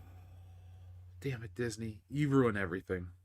They do. Now, again, they're not original enough to make anything fun, and the very few and far between originals they have, most people forget that they're Disney movies because it's not a priority to them. Well, it's funny that we're able to talk about Disney movies as a transition, because in a minute, folks, we're going to talk about this man, Chris Stuckman, because he's part of this Madam Web roast. This whole situation is being represented tonight, folks, with three well-read, well-versed individuals who know what they're talking about. But the thing we want to hear the most of, I just have to point out real quick that Ewan McGregor has fantastic hair. Mm-hmm. Yeah. I mean, I just have to point that out. Some would say it's his defining trait over his acting ability. I wouldn't. You might. No, I would Some not. will. I think he's a fantastic actor if he's given a good script. I like him. He's fine. He's got good range too. He's got good range. But he's actually now age appropriate to play a young Obi-Wan. Yeah. If only George Lucas would have given us like a de-age but right version instead of trying to sell you like young, sexy 90s, whatever. 20-year-old Obi-Wan, and that's too young. I always thought Alec Guinness was playing someone who's close to 100 years old, because the whole idea of them, surely he's dead by now. It's like, that's clearly not in regards to him being a survivor. It's about the fact that he's really old and he should have died naturally. Like, that was the gimmick. And threw that out the window. But that's those little moments are why Star Wars works, and it would be hokey sci-fi if it didn't, because there's only so much stretching that goes on. It's like, it's kind of like our world, but there's like these 5 different things that make it so different. And adding like really old people, I think would ruin the illusion that Star Wars is, I wouldn't say real, but if you watch the original trailer, literally the words are somewhere in space, this is all happening right now. And you kind of watch it and you go, oh, that is kind of the gimmick. I'm glad they always cut out those more fantastical things, because I've been listening to this book about Star Trek, and it's fascinating because I did one on the Twilight Zone last week as I was getting stuff done here, and now I'm doing one on Star Trek, and I'm really just trying to learn about the creation of all these important things, wonderful things, things to talk about here on the channel. Long story short, that show has so many like crazier, more out there elements that always keep Star Trek in a different category. I'm not saying it's bad or lesser than Star Wars. I'm saying it always like lives in this weird window where I would buy that a guy is way older than he should be, like 100 years old in Star Trek, but like outside of like alien people, I would be really like, I don't know, man. If the Force, I don't know what the Force is supposed to be. And one time it's an energy force that binds us. One time it's shit in your blood. I don't know what it is anymore. But like, that's as super as I want people to be able to be in Star Wars. If you add like aging and all these extra things, I think it takes away what makes Star Wars relatable and turns it into, I can't say Dune because I haven't seen Dune, but just changes it. Turns into something different because, like, again, the approximation that you're set up in that original trilogy is that Yoda's 900 years old. Well, is he 900 years old because of it's his species, or is it because the Force and being a Jedi gives you a little bit of extra supernatural powers to look younger than you actually are and function better than you actually could because you're cooperating with this ethereal element? That was all thrown away in the prequel trilogy, and that's kind of what was disappointing, though among many other aspects of it. But that felt like it was disappointing because the moment you try to explain the magic in using something that is not predicated in magic, in this case science and chemistry, it's basically like being a fan of movies, going into the entertainment industry, learning how they work, and then not having that same reverence to film anymore because you now see how the sausage is made. I find it more fascinating to learn how the process is, like with the Star Trek book, the fact that, oh, you may be working on this episode until lunch, and then you come back and it's time for the next episode. So I was like, oh, that's kind of interesting to think of. Like, as an actor, you're like, I'm on to this one, and then this one after lunch. I couldn't even comprehend, I just think of people like doing this one thing and being done. The production of it, the timetables, I find that shit fascinating. This book is like technical as shit. It's like, this draft was written on this date. And you go, oh, okay. But it's kind of fascinating because it's like 4 days later, another draft was written. I like that type of shit. That's my favorite stuff. Like, if you, one time, I'd even read like what a catering list for a movie was. If they had like the fucking craft services, like on, pick a movie like Dumb and Dumber, and they're just like, this was the craft service list on Dumb and Dumber. I'd read it once. I wouldn't commit it to memory, but I'd be fascinated enough to like read it through and go, oh, okay, blah, blah, blah. And that's the end of it. I'll be 100% honest. Growing up, I didn't own a ton of movies. But the handful that I did on DVD, so primarily the Star Wars trilogies, both the prequels and the OT, as well as the Jurassic Park trilogy. Yes, I have to acknowledge that the third one happened. I try not to, but the talking dinosaur is your favorite, right, bro? Andrew. It sounds like Kathleen Kennedy. It was her idea, right? The talking dinosaur. I want to fucking die right now. No, you don't. But I watched the makings of documentaries and featurettes for all of those films nearly as many times as I rewatched the films themselves. And to be clear, I rewatched those films at least weekly, like constantly, because I didn't own a ton. So I just watched them all the time. I actually killed the VHSs for both the original Jurassic Park and Lost World because I burned them out to death. That was me with Star Wars on tape. I never owned the Star Wars films on VHS. I first got the OT on it was a box DVD. The silver set. one. Exactly the silver one. It came out in September of 2004. Dude, that was the first thing I ever pre-ordered like on Amazon. I was in high school and I was like, Mom, I need your credit card. And so she just gives it to me. That was my first movie purchase of my own because the other ones prior had been purchased for me like for birthday or or Christmas or wherever. I bought that original trilogy, DVD box set by myself. And my dad was like, proud of you. Because he saw them all in theaters. Speaking of buying videotapes when you're a kid, when I was a kid, I bought an Indiana Jones box set because it had new boxes, even though I didn't need that. So, like, I bought dumb tapes as a kid. Like, I had this bad collecting habit at 10 years old. It's like, hey, this is THX certified. You're watching on a VCR. You can't tell the difference. Like, yeah, this audio quality. This is just a JVC, bro. Like, you're not getting any difference. Yep. I want to talk about the Chris Stuckman story. Let me read these super chats because we have some very generous ones, and I want to thank everybody. Show you we appreciate you. And Thank then you, we're chat, gonna for move on to hanging the out next with us. segment. Jack White says some popular harem series are Love, Are You Date? Sorry, it says Love, Are to Love, Are You Date Alive? Is it wrong to pick up girls in a dungeon? Just so you know, Jeff. Oh, I've never been to a wait. He didn't. I've He been didn't to a put dungeon. punctuation in there. It's To Love Oh. Rue, Date Alive, and Is It Wrong to Pick Up Girls in a Dungeon? Yeah, those are three. Those are Okay. three of them, yeah. Somebody mentioned Love Hina. I never knew what Love Hina was, but okay, I don't like it for one reason. Because when I was younger, getting into this stuff, I'd be looking for Lupin the Third. So every store had Love Hina, and then it would go to M. And I'm like, no Lupin the Third, and I'd be like, what the fuck is Love Hina? It doesn't even have a TV show. Like I was. As a kid, I was just like, this is stupid. And so anytime I see Love Hina in stores, I'm like, there's no Lupin the Third, but there's goddamn Love Hina. There's whatever. That's just my personal shit. But thank you, That's Jack fair White. enough. I have my vindictive. I don't like certain. I'm sure. Anyway, Xavier to God says we all know Pepsi funded this movie. Yeah, Pepsi brought to you. Madam Web brought to you by Pepsi. It's like the old Dana Carvey show. You know, the Taco Bell presents the Dana Carvey show hour or whatever they said. Like that's what this movie felt like. There was Code Red. There was 2003 original Pepsi, and there was a Pepsi sign that was the. It was like a Rube Goldberg machine of death, but it was just a Pepsi sign on the side of a building in New Jersey. On the side of a fireworks factory. Yeah! They literally And have a then- climax at a fireworks factory. This is why I suspect that ChatGPT aided these writers. And I'll give you the situation after we do the super chats because I want to keep more people attention. And I'm baiting you guys. I'm sorry. I'm throwing you a hook. Stick around after the super chats and I'll get to it. I like the way you think there, Script. Thank you, Xavier to God. You know, after I watch my next viewing of Madam Web, I'm going to make sure I sit down with a nice, refreshing, cold Crystal Pepsi to wash away the popcorn salt. Oh, man. The This is- advertising was about as on the nose as that right now. Yeah, it's like that scene in Wayne's World. And it's really sad because people just do things because you pay them. Anyway. Yeah. It's like you have moving no on. integrity anymore, eh? I need to watch Wayne's World. I haven't watched it in over a year.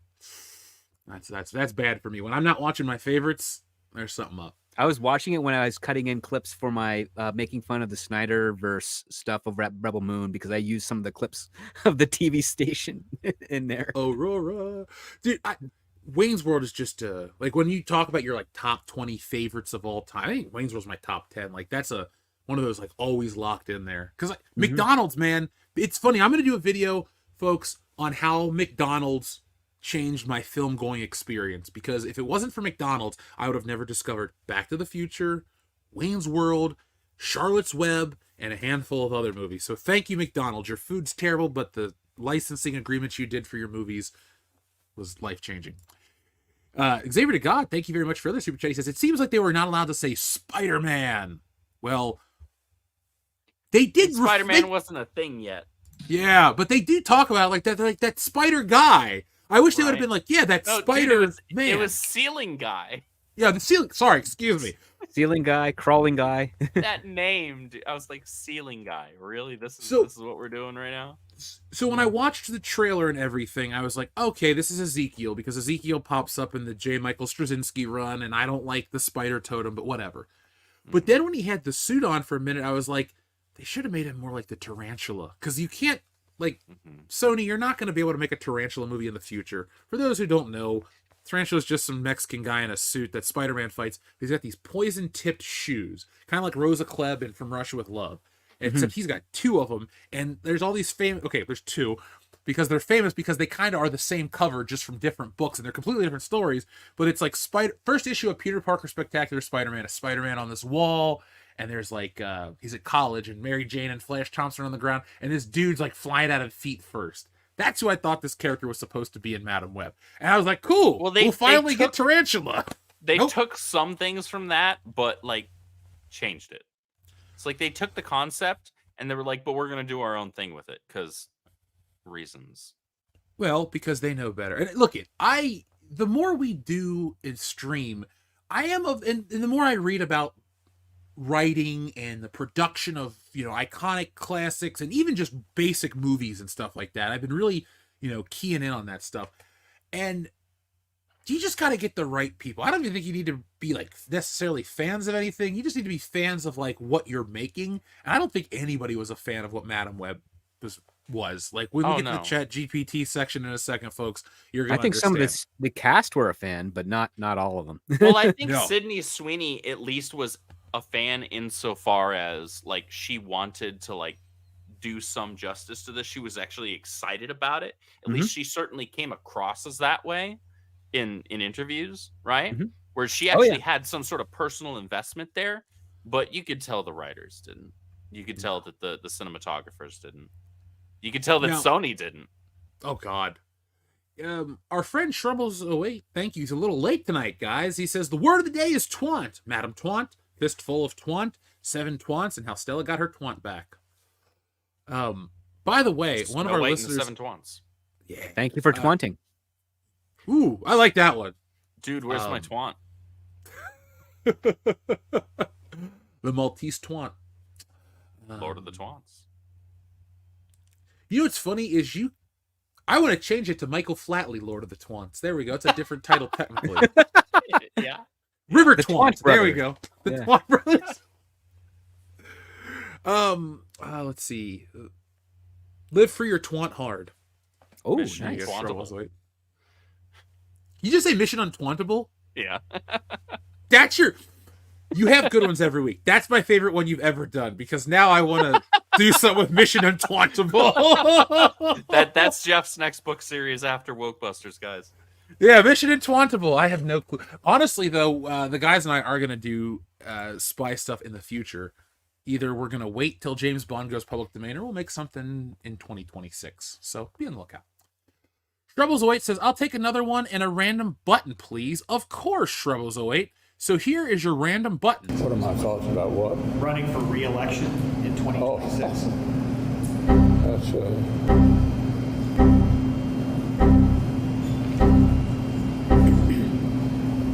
Did you hear the question, Senator? Running for re-election in 2026? All right, I'm sorry, you all. We're going to need a minute. There we go. We don't ever play that one, so hey. Exhibit A for term limits, people. Oh, See, good old Mitch. If that was anybody but a politician, I would consider that elder abuse, but fuck politicians. Yeah, we the people don't really care about him too Oh much. my god, I was over here laughing my ass off with that one. That button Thanks. perfect. I had Oh fun my making God. it, so I'm glad you guys liked it, folks. I'm glad you liked it, Andrew, personally. That was amazing. Here's the other button requested.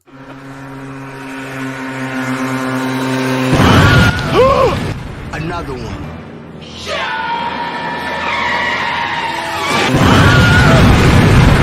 Another one. Another one. Another one. Another one. Never gets You know old what seeing that asshole go flying through the air. You know what I'm gonna do? Maybe not. Maybe next week. Maybe not next week. But I'm gonna make an hour or 2 hour version of another one in just the motorcycle, and maybe on like a night when we have to do something, and I can't be here. I'll just live That's stream just that. the whole bitch. That'd be the whole stream and see if anybody, some Andy Just Kaufman put that level on shit. loop. Another one. That's The whole stream is amazing. just DJ Khaled. Another one, and it keeps changing for like 2 hours straight. Maybe I should do that. Anyway, moving I'm on. here for that. I'm totally here for that. Watch it be like the most profitable version of the show ever. It's like, yeah, you made $98,000 from people watching DJ Khaled just saying another one. All right, well, here comes another stream. And there I we was go, gonna another say, one, yeah, another we'll do one. one tomorrow. Shit. Yeah. Hey, folks, stick around for the end of the show when DJ Khaled comes back. It's just hours of that. It's like I bought a house because of that dude. Like that. Here's one for you and your mother. Thanks, DJ Khaled. TLJ Screwjob, fuck Mary Kill. This is a fun one. Samurai Cop, Madam Web, Hard Ticket to Hawaii. Well, it's easy to kill Hard Ticket to Hawaii since I've never even heard of that one. Is that Andy Sedaris? I've never heard of that. Thanks. so. It's not ringing a me look- bell. You guys go real quick. I'll look up Hard Ticket to Hawaii. I'll 'cause marry Madam Web Hard because it's Ticket to got Hawaii. Sydney Sweeney in it. Hard Ticket to Hawaii We'll is a fuck 1987 Samurai Cop, I guess. Okay, it is Andy Sedaris. I have this movie and I've yet to watch it. Sorry, Nick. He sent me everyone for Christmas. I will marry Samurai Cop, fuck Madam Web, because it's got Sydney Sweeney in, and I'll kill Hard Ticket to Hawaii because I've never seen Hard Ticket to Hawaii. So All right, I think we're all in agreement there. yeah, Like my Samurai girlfriend Cop. thinks Sydney Sweeney's hot, and I'm like, yeah, she's a good-looking chick, but she's also really charming. Does a lot of work with regards to acting, research of stuff, but she wants to get into film production and directing, which at her age is a rarity to see, because usually women of her age, especially with her appearance and her charm, don't think about their career until 10 years later about that. Like they think about that was like, oh, well, I'm already kind of over the hill. I guess I should start looking into production and directing. She's like, no, I'm doing this right at the start. And what I like about that is the fact that she's already in the mindset of wanting to do research into the thing that she's supposed to be portraying on screen. So if she can take that and then impart that onto the cast, the people, the projects that she's a part of, you could start to fix this crappy cycle that we're in, where directors say, no, don't look at anything on these. It's hard to impart that onto a cast, even if you're a director. I mean, actors are divas by their nature. Yeah, but you're the director. You tell them what the fuck to do. You're supposed to. I mean, listen, there's many stories of actors leaving for creative differences, and that's usually because an actor's method or how they perform doesn't jive with the responsibilities that the director wants, or vice versa, and they part ways. You know what? Other people tried out for the role too. I'm sure they'd be happy to be called back. Certainly, absolutely. But again, it's not guaranteed. That's the other part too. There's always a certain level of collaboration required, and that's fair. But again, she does the old school type of stuff. Like the actors that I used to write monologues for their reels and stuff before they started doing the self-tape casting, they were all like, I wrote this journal of a character that I've never seen on screen before, that I would love to portray. I don't know how to capture their voice into something short. Can you read the journal and then write a monologue? And I'd be reading maybe 200 or 300 pages of this actor just kind of going through all these thoughts and emotions of a character they developed, and then you have to work it back and find a voice for them to perform. And it's a lot of work, and that's why I basically charged a lot of money for these actors to do it. But they would always come back, because every time they had a new character, or they had an idea of something, or they saw something that they wanted to do and they wanted to find their own unique angle of it, I was the one recommended by these actors to do it. Most of my clients were female, but some of them were male. And the reason being is that women were way more interested in versatile casting than men. Men just wanted to be either a romantic lead, a main lead, or a superhero. Rarely do you find the ones that want to actually be character actors or goofballs in the background. Those are the people I hung out with the most, because they were fun. They just were happy to be around and working. They didn't care about happy to have work. Lead. Yeah. The Bradley Coopers nobody liked. And Bradley Cooper's another one that's got some stories which I can't reveal. I heard this on the radio, but he's weird about having his picture taken. So ever since I heard that one, I'm just like, oh, he's like that. I hope I never meet him. He's also comes from a lot of money, and just like Will Arnett, and the only reason he has a career is because he comes from a lot of money. So he's basically the douchebag from Wedding Crashers. Got it. Awesome. Here's the other part too. He did not get.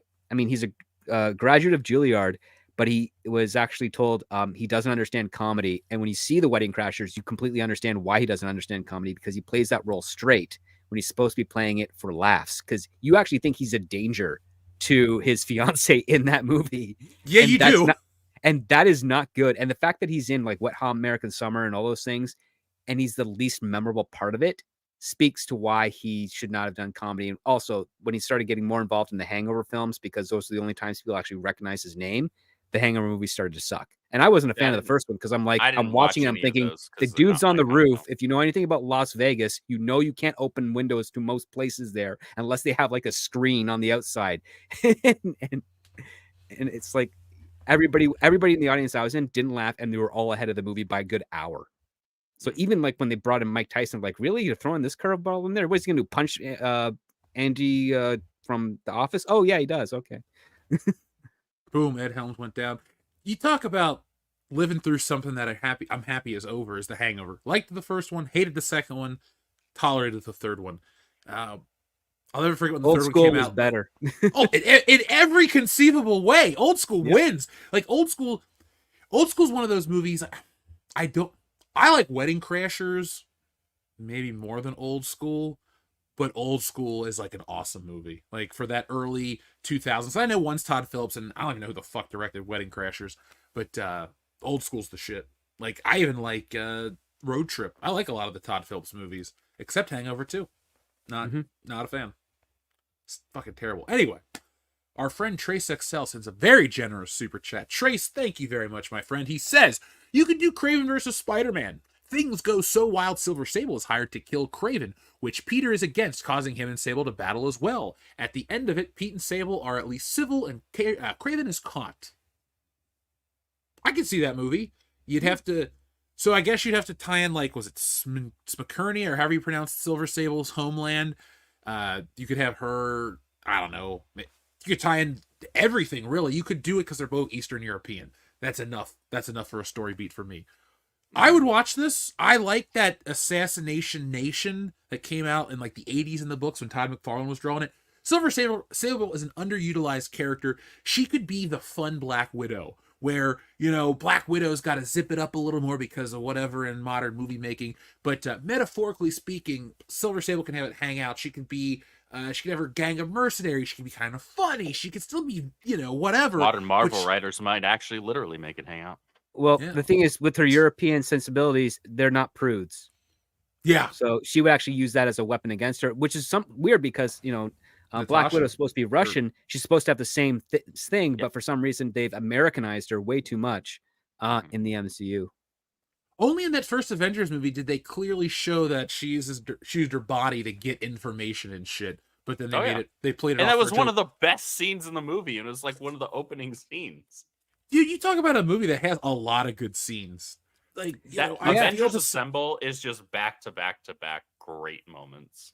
Yeah, I have the same opinion of Marvel and Disney modern stuff, but that movie was awesome, and I will stand by it. It was. That opening scene was better than the one where they tried, like, Joss Whedon did it good in the first part of that movie, but when he tries to have Black Widow do it again with Loki, it doesn't work because she's the one that brings in the element that allows her to connect the dots. And it's like, well, that's not how that works.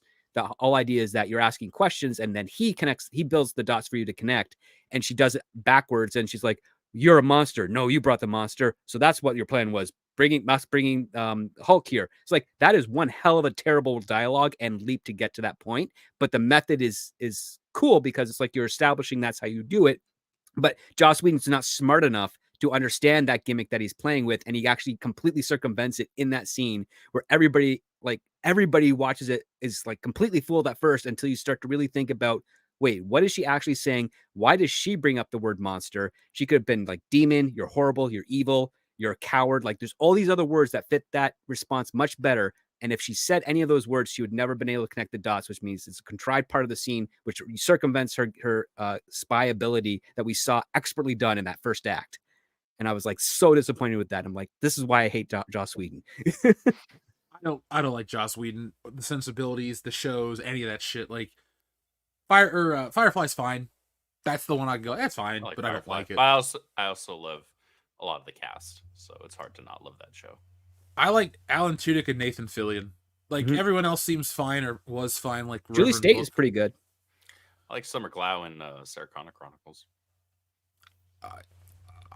Her character was kind of annoying in Firefly and Serenity, so when she was in danger, I was like, come on and fucking die, you and your stupid ass brother. I don't care. Anyway, Trace, I had an idea for a Spider-Man movie when I was younger. I always thought it would be cool to have a movie where there's a man in a rhino suit wreaking havoc and robbing everywhere, but no one can find him, including Spider-Man. So this world-famous hunter named Kraven comes to hunt this rhino man, and then they find him, and it actually is a guy, and Spider-Man doesn't want him to kill him. Because I know people are like, we don't want the trophy hunter, but I think it works better. Like, we're also, too, I came up with this idea, like, in the Raimi era, so this is just kind of like how superhero movies were. They weren't trying to be what they are today, sadly.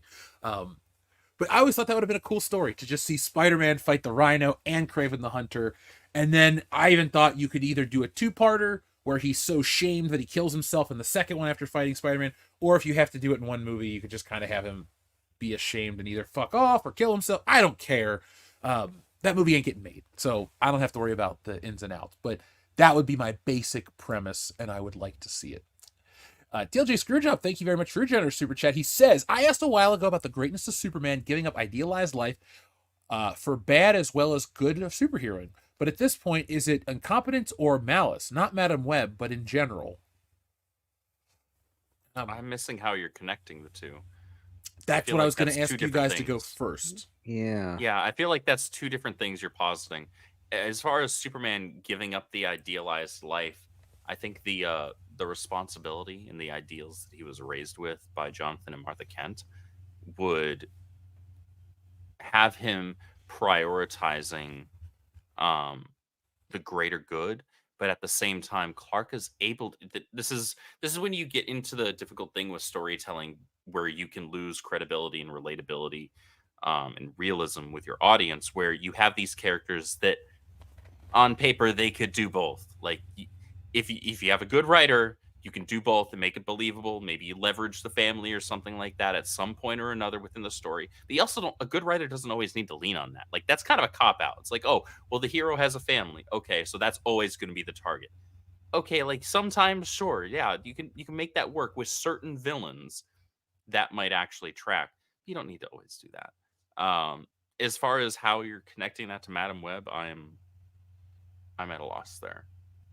Yeah, TLJ Screwjob, if you want to just send us a basic message to tell us some clarification, let us know. I'll be looking at the chat in a moment. But thank you for your message. And I've been watching more Superman lately. He's I care about the Superman character. animated series back in the 90s was so if it wasn't a bitch to get it out, I got this DC Direct Superman from the animated show, but he's got the world's tiniest hands. His hands are like I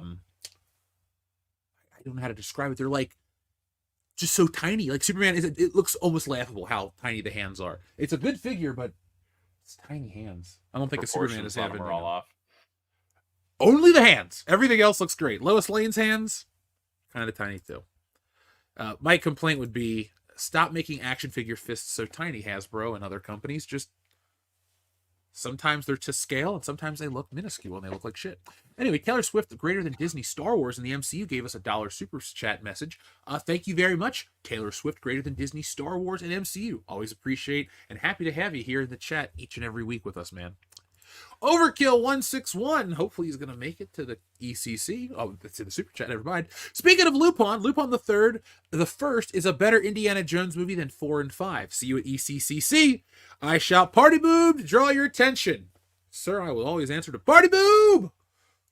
You know, I go on these walks, folks, and I've thought of party boob songs. So maybe in the future we'll do that. But I am gonna have a Wokebusters song. I'm working on it. I'm trying to figure it out, like finalize it, and then go ahead and just hire people to make it. So I'm not going to sing. I will sell you my books every way possible. If I try to sing to you, you're not going to want to read Wokebusters. So we're going to get somebody with a better voice. But I know how to write and draw and, you know, entertain in this way. But, you know, you won't hear me sing the Wokebusters song. But, you know, Lupin the Third, the first, I don't think I've seen that one. Why does it sound familiar? Wait, is that the animated one that came out in CGI a couple years ago? I bought that and I never watched it. I know that sounds crazy. I even got the Shout Factory Deluxe poster with, you know, it's made of paper, so it's fucking poster. Long story short, though, I loved it enough to get all excited for it and just never watched it.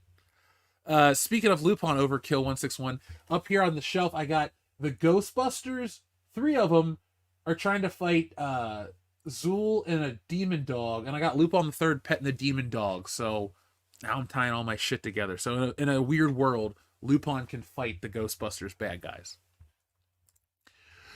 So keep on rolling. Our friend Jack White, thank you very much for another generous super chat. He says, another harem series I follow is Himikishi ga Classmate. The premise is that the main dude in his class die in a bus accident, and the main dude gets reborn into a fantasy world.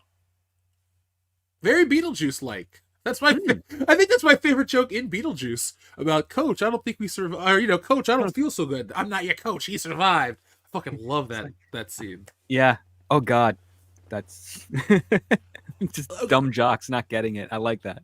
Now I'm going to ask you a weird question because I've never asked you this type of stuff because we have the same like perspective. We see the same movies and stuff, but how is Beetlejuice seen, like, at least in your opinion, from like a writing standpoint? Because I love the movie and I consider that just like it goes, and it's, you know, well crafted. As a writer, do you look at Beetlejuice as a well crafted film, or is it more of like a, I don't know, you just it's a novelty and it's cute type of thing? No, I think it's actually quite brilliant because it explores a great deal of lore in a very, very short amount of time. Um, you understand the world, you understand the jokes, you understand the satire about what it means to be like dead, undead, and the fact that they're anchored to this house, and that normally should be the idealized afterlife, except now you've got new occupants who are ruining everything about it, and it's a living hell in the afterlife. And I think there's an irony to that. And I love the fact that the afterlife is as incompetently bureaucratic as life is itself. And it's a movie that, while it is titled Beetlejuice, it's not about him. He is just the strange attractor, that the monkey wrench into the way things operate. It's about the Dietzes trying to come to terms with the fact that their life was cut short, and the things that they wanted to, the plans that they wanted to. They've been married for a few years. They got this house. They're probably going to use that vacation to probably have a kid, and all of that is gone because of a dog not on a leash. And I'm like, that's hysterical.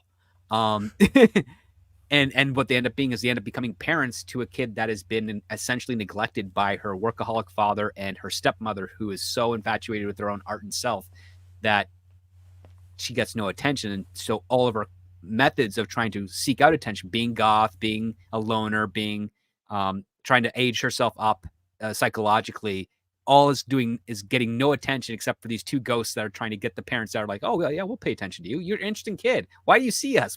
What's going on? You need some guidance. And it's a beautiful relationship here. And then you have essentially the jester who could ruin it all once they figure out that there's a balance going on. It's a really cleverly done movie. Very, very simple story. Just take the concept of a haunted house and be like, let's tell it from the perspective of the ghosts. And that's it. And those are the type of things that people, I miss seeing those concepts more entered into the actual theatrical and television world as frequently as they were in the 20th century. In the 20th century, you'd always get those funny and interesting gimmicks. My favorite Martian is a great one. Oh, an alien comes in and he's not here to invade. He's just stuck here. Let's have fun with it. Did you like that where movie? are those? Did you Is like that My Favorite Andrew? Martian? No, that was me asking you. Did you like My Favorite Martian, the movie, since you brought it up? Like the Jeff Daniels, Christopher Lloyd one. I didn't see the movie. I only ever saw the TV series. I haven't checked out Same. the movie. Yeah. That was the era where everything got a damn movie adaptation. That Well, was I the mean, era we're for still it. in that era. We've technically never left. I mean, we have movies that are based on TV shows coming out. We've got The Fall Guy. That's a True. 80s television show. We have, I mean, Mission Impossible, obviously, for the last 30 years. That is a successful TV show. We've also got crap. There's a couple of things that came out recently that were actually based on TV shows that have kind of gone under the radar. But I mean, it's just a staple of Hollywood. Again, a lot of stuff that Hollywood makes are adaptations, and then there's the original IP thrown in there here and there that sometimes strikes it big, and then sometimes goes under the radar. That's just the nature of the game. I mean, you're never going to get a year from Hollywood where every single title is an original spec script, because it's too high risk. And your existing IP saves you on marketing work, and it also ideally appeals to the core audience to actually use their word of mouth to generate interest.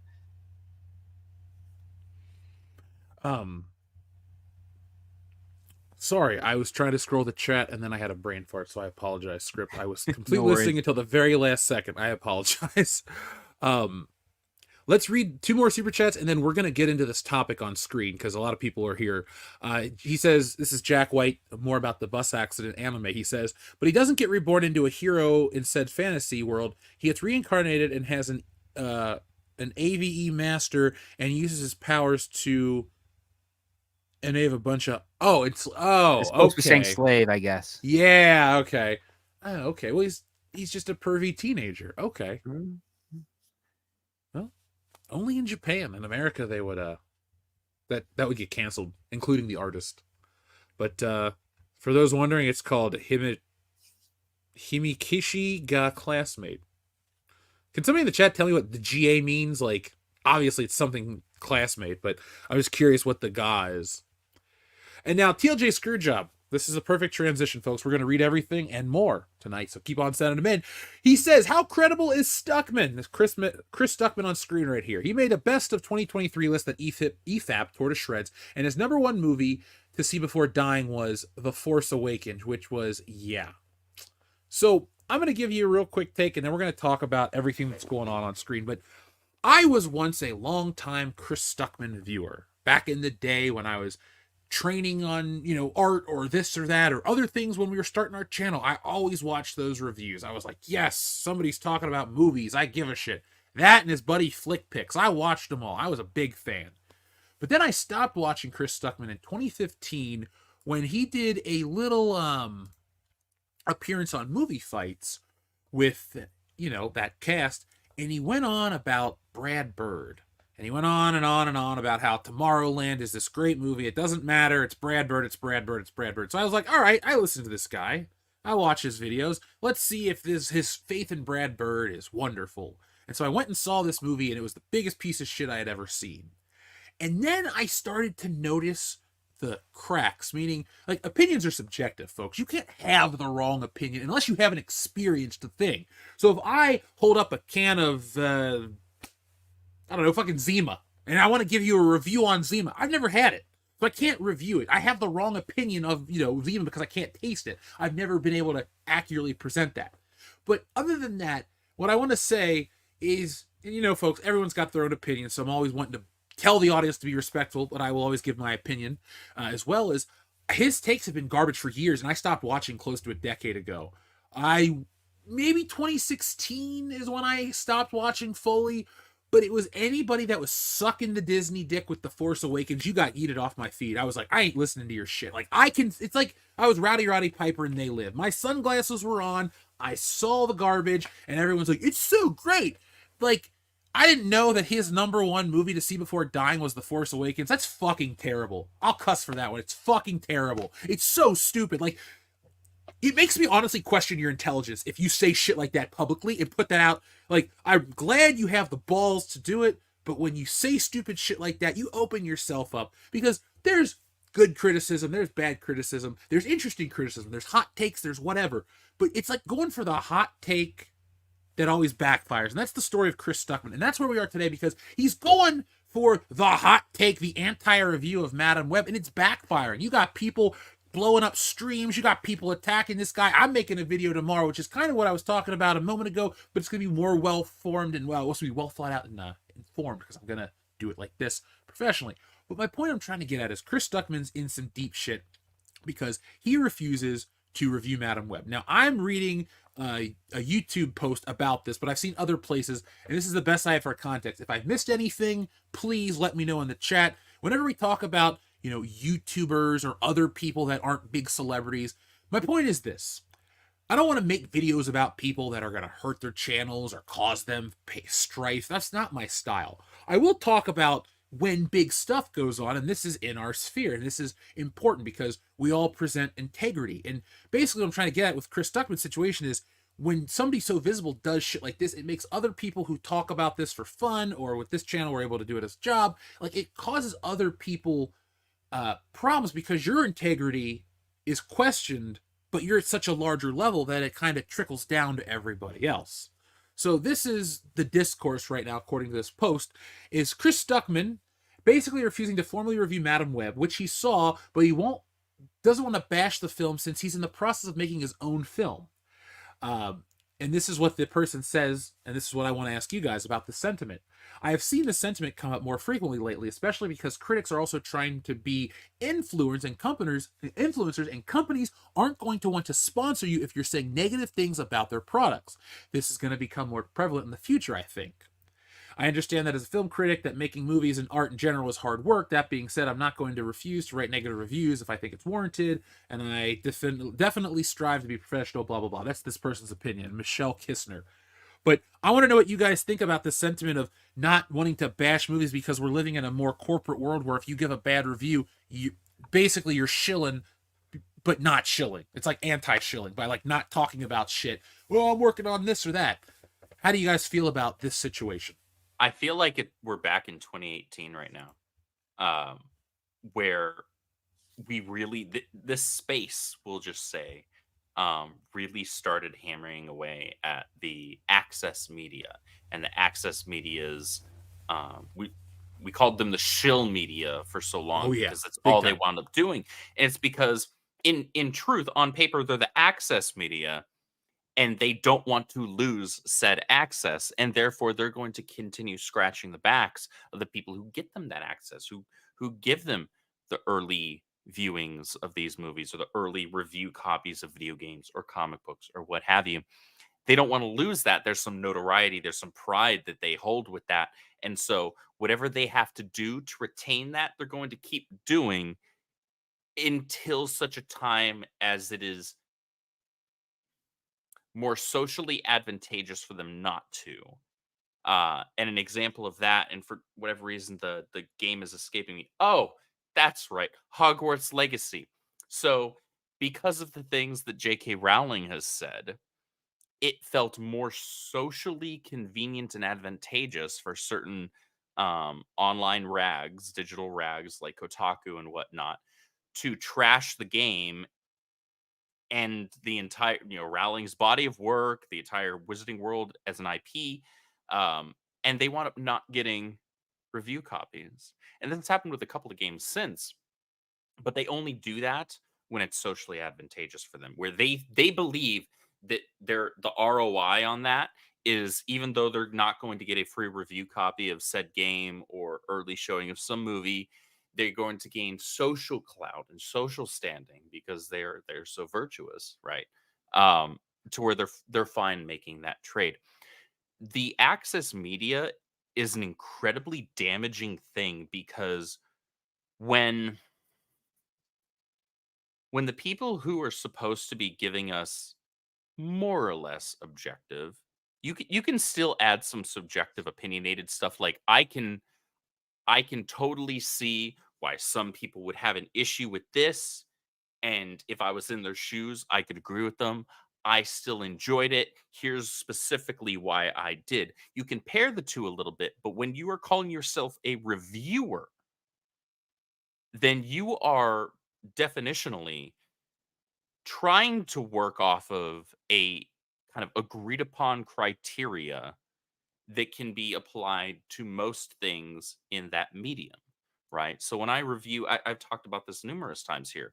When I review, for lack of a better term, a comic book adaptation movie, I'm going to look at it from a couple of different angles. I'm going to look at it from the angle of like what are the things that I can apply across all films. How's the cinematography? How's the pacing? How's the script? How's the character development? Did I believe these characters? Did I believe the premise of this film, of this project, right? And then, all right, so I've got that. That's one scoring. Now, how do I feel about this project as it relates to being this thing it's supposed to be adapting, right? And one of my go-to examples for this all the time is Aquaman. Aquaman was a very fun film. I enjoyed the hell out of it in theaters. It looks great in 4K. It's got a good pacing to it. It doesn't do anything particularly special in terms of storytelling. It's a story that's been told a zillion times, but it's fun. But that's what makes it special. Sorry, I had my mic muted. I wanted to agree with you about Aquaman's a solid movie, and that's it. Anyway, keep going. Sorry, man. No, you're good. You're good.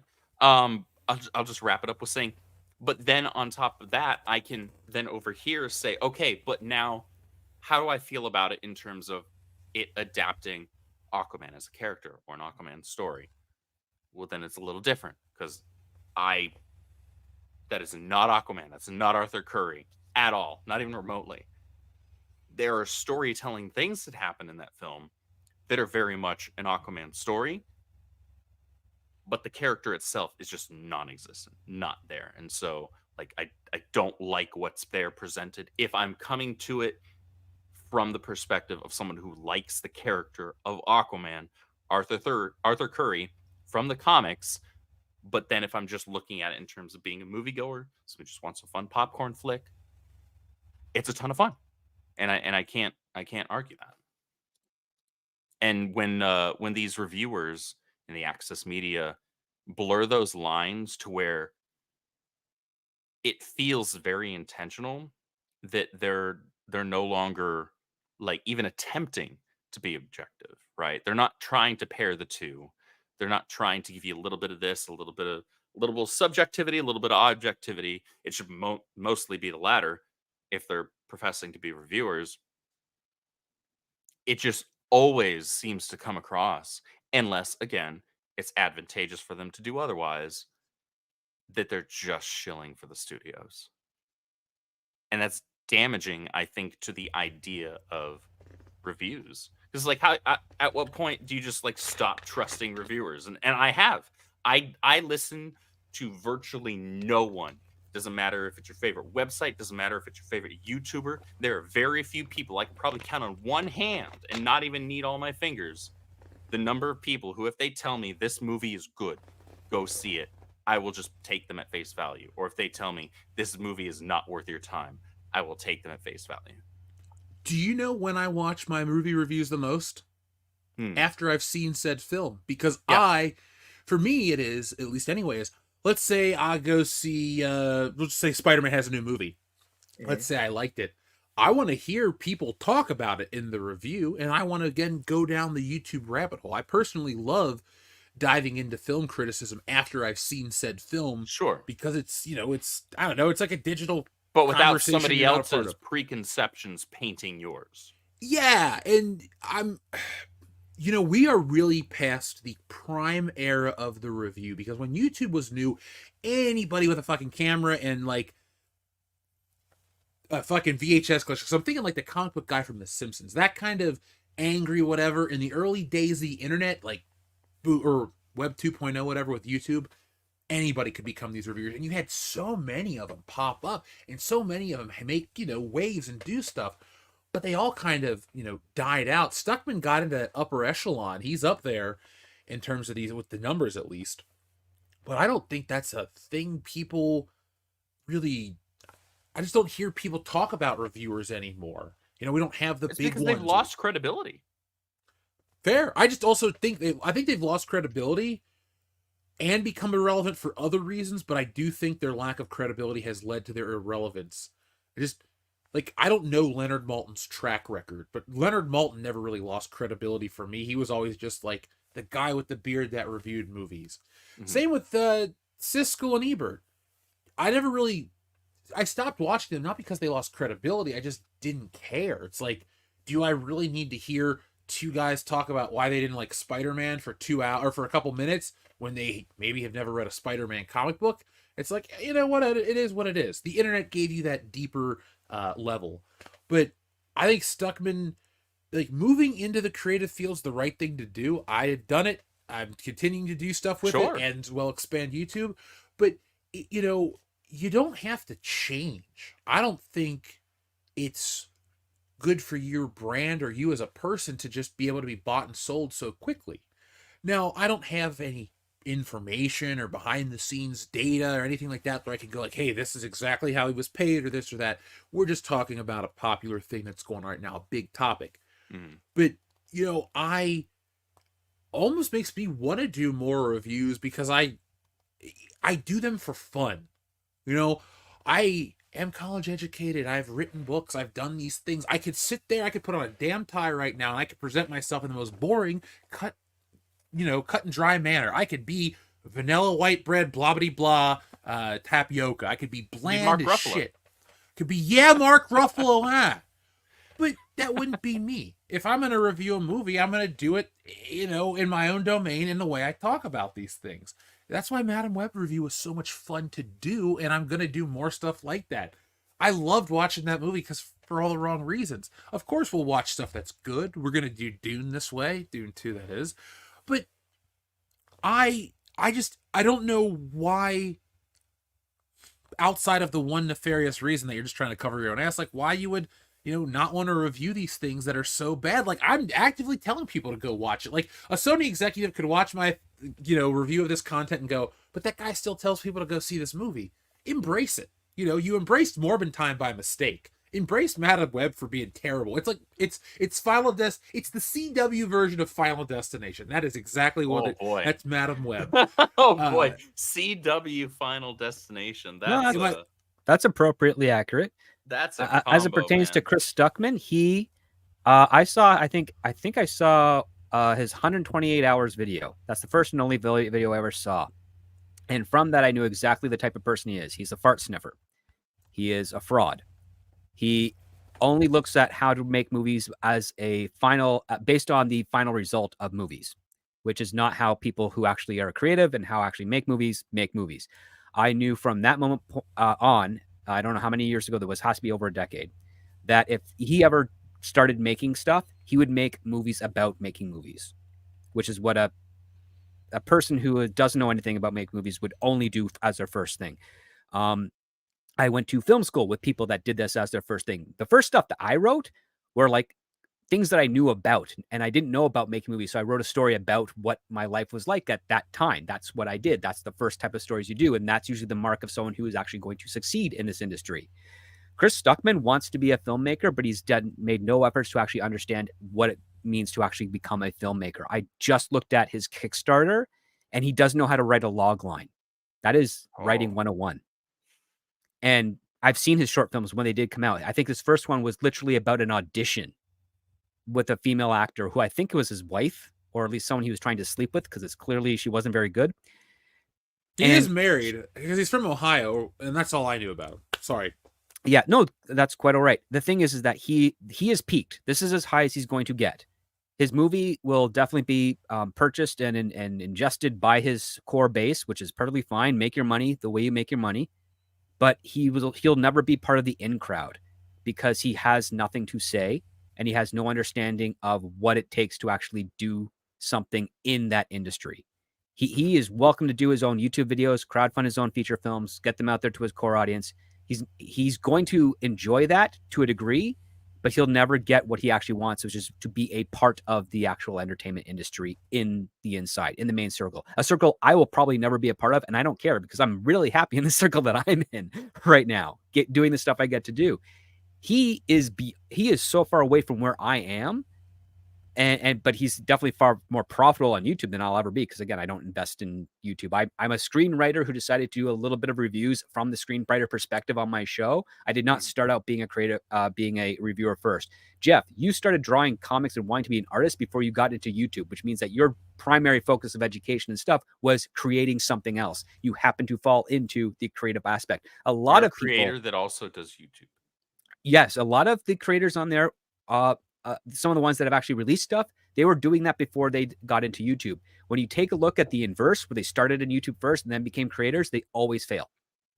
Always. There's Channel Awesome, right? Nobody's seen any of their movies outside of their core audience, and they're terrible films. Yep. Nobody has really seen the short films that he has made that have quote unquote won awards are in such a niche category that nobody even knows where those awards are actually held and what festivals they're associated with without having to do a deep dive. Mm-hmm. Chris Stuckman is just a popular film critic who wants to get into movies. And guess what? Roger Ebert was a film critic who also tried to make it in the entertainment industry. He wrote a movie called Beyond the Valley of the Dolls, which is terrible. And he's like, he wrote that? Yes. And he said, you know what? I'm not suited for this. I'm better at analyzing story structure as a final product as opposed to analyzing it in its development stage and figuring out what needs to be done. Chris wants Hollywood insider.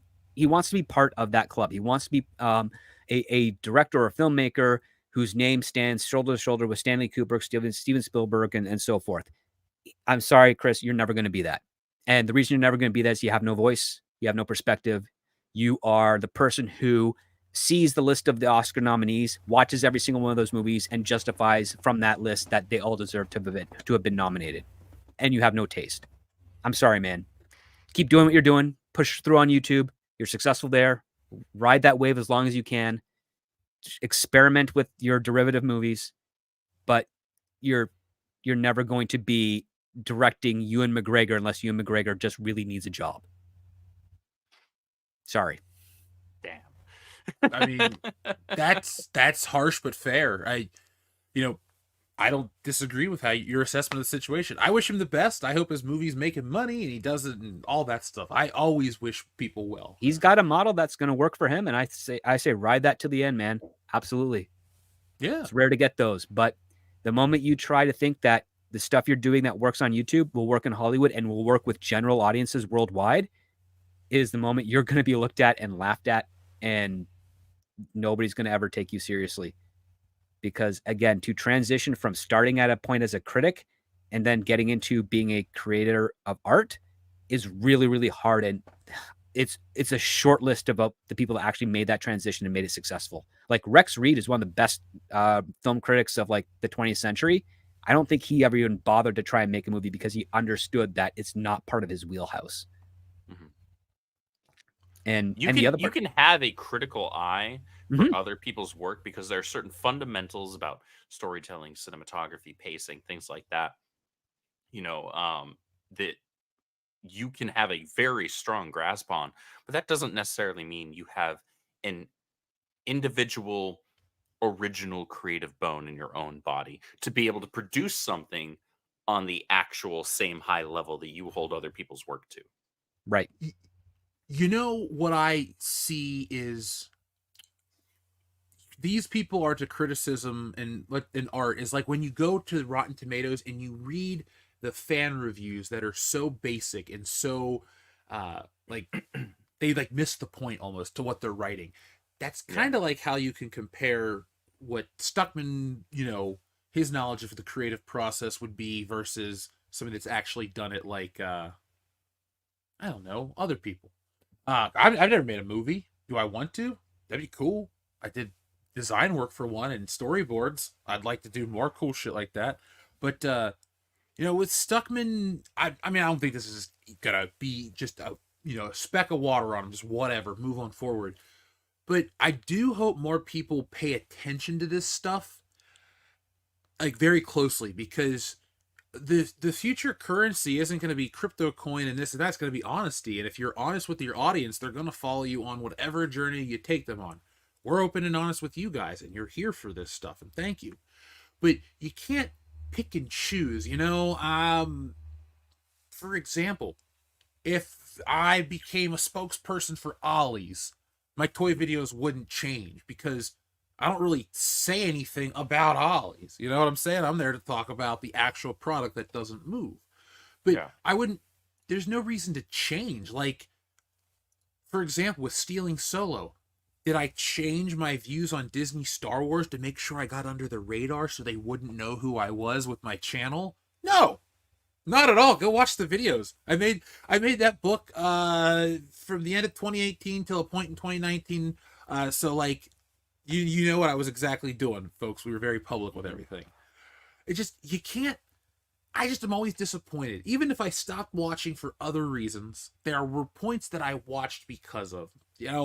I think honestly one of the reasons I stuck around for his videos for a while is because he said that he didn't think the Green Goblin's costume in the first Spider-Man movie looked like a Power Ranger suit, and I went, it really doesn't, but everyone keeps saying it, and I never thought it did ever, because they were thinking of the movie. That's why. It doesn't even look comparable to the movie Power Rangers suits. Maybe like closer, and you got to really stretch it to me, to be honest. Maybe closer to like what was it, 2016? 2015, what was the year that one came out? 2017, and it's by the same writers 2017. as Madam Web, and those are the jerk-offs that beat me in my pitch for a Power Rangers film. So I mean, that's far closer, and even then I wouldn't consider aesthetically close. It's only close insofar as it's more armor than a But suit. that's part of the frame of reference that the trade reporters in LA actually have. They again, this is another aspect when it comes to journalism. A lot of the journalists that you see these days are failed actors and screenwriters. Like, they did not want to get into journalism from the beginning.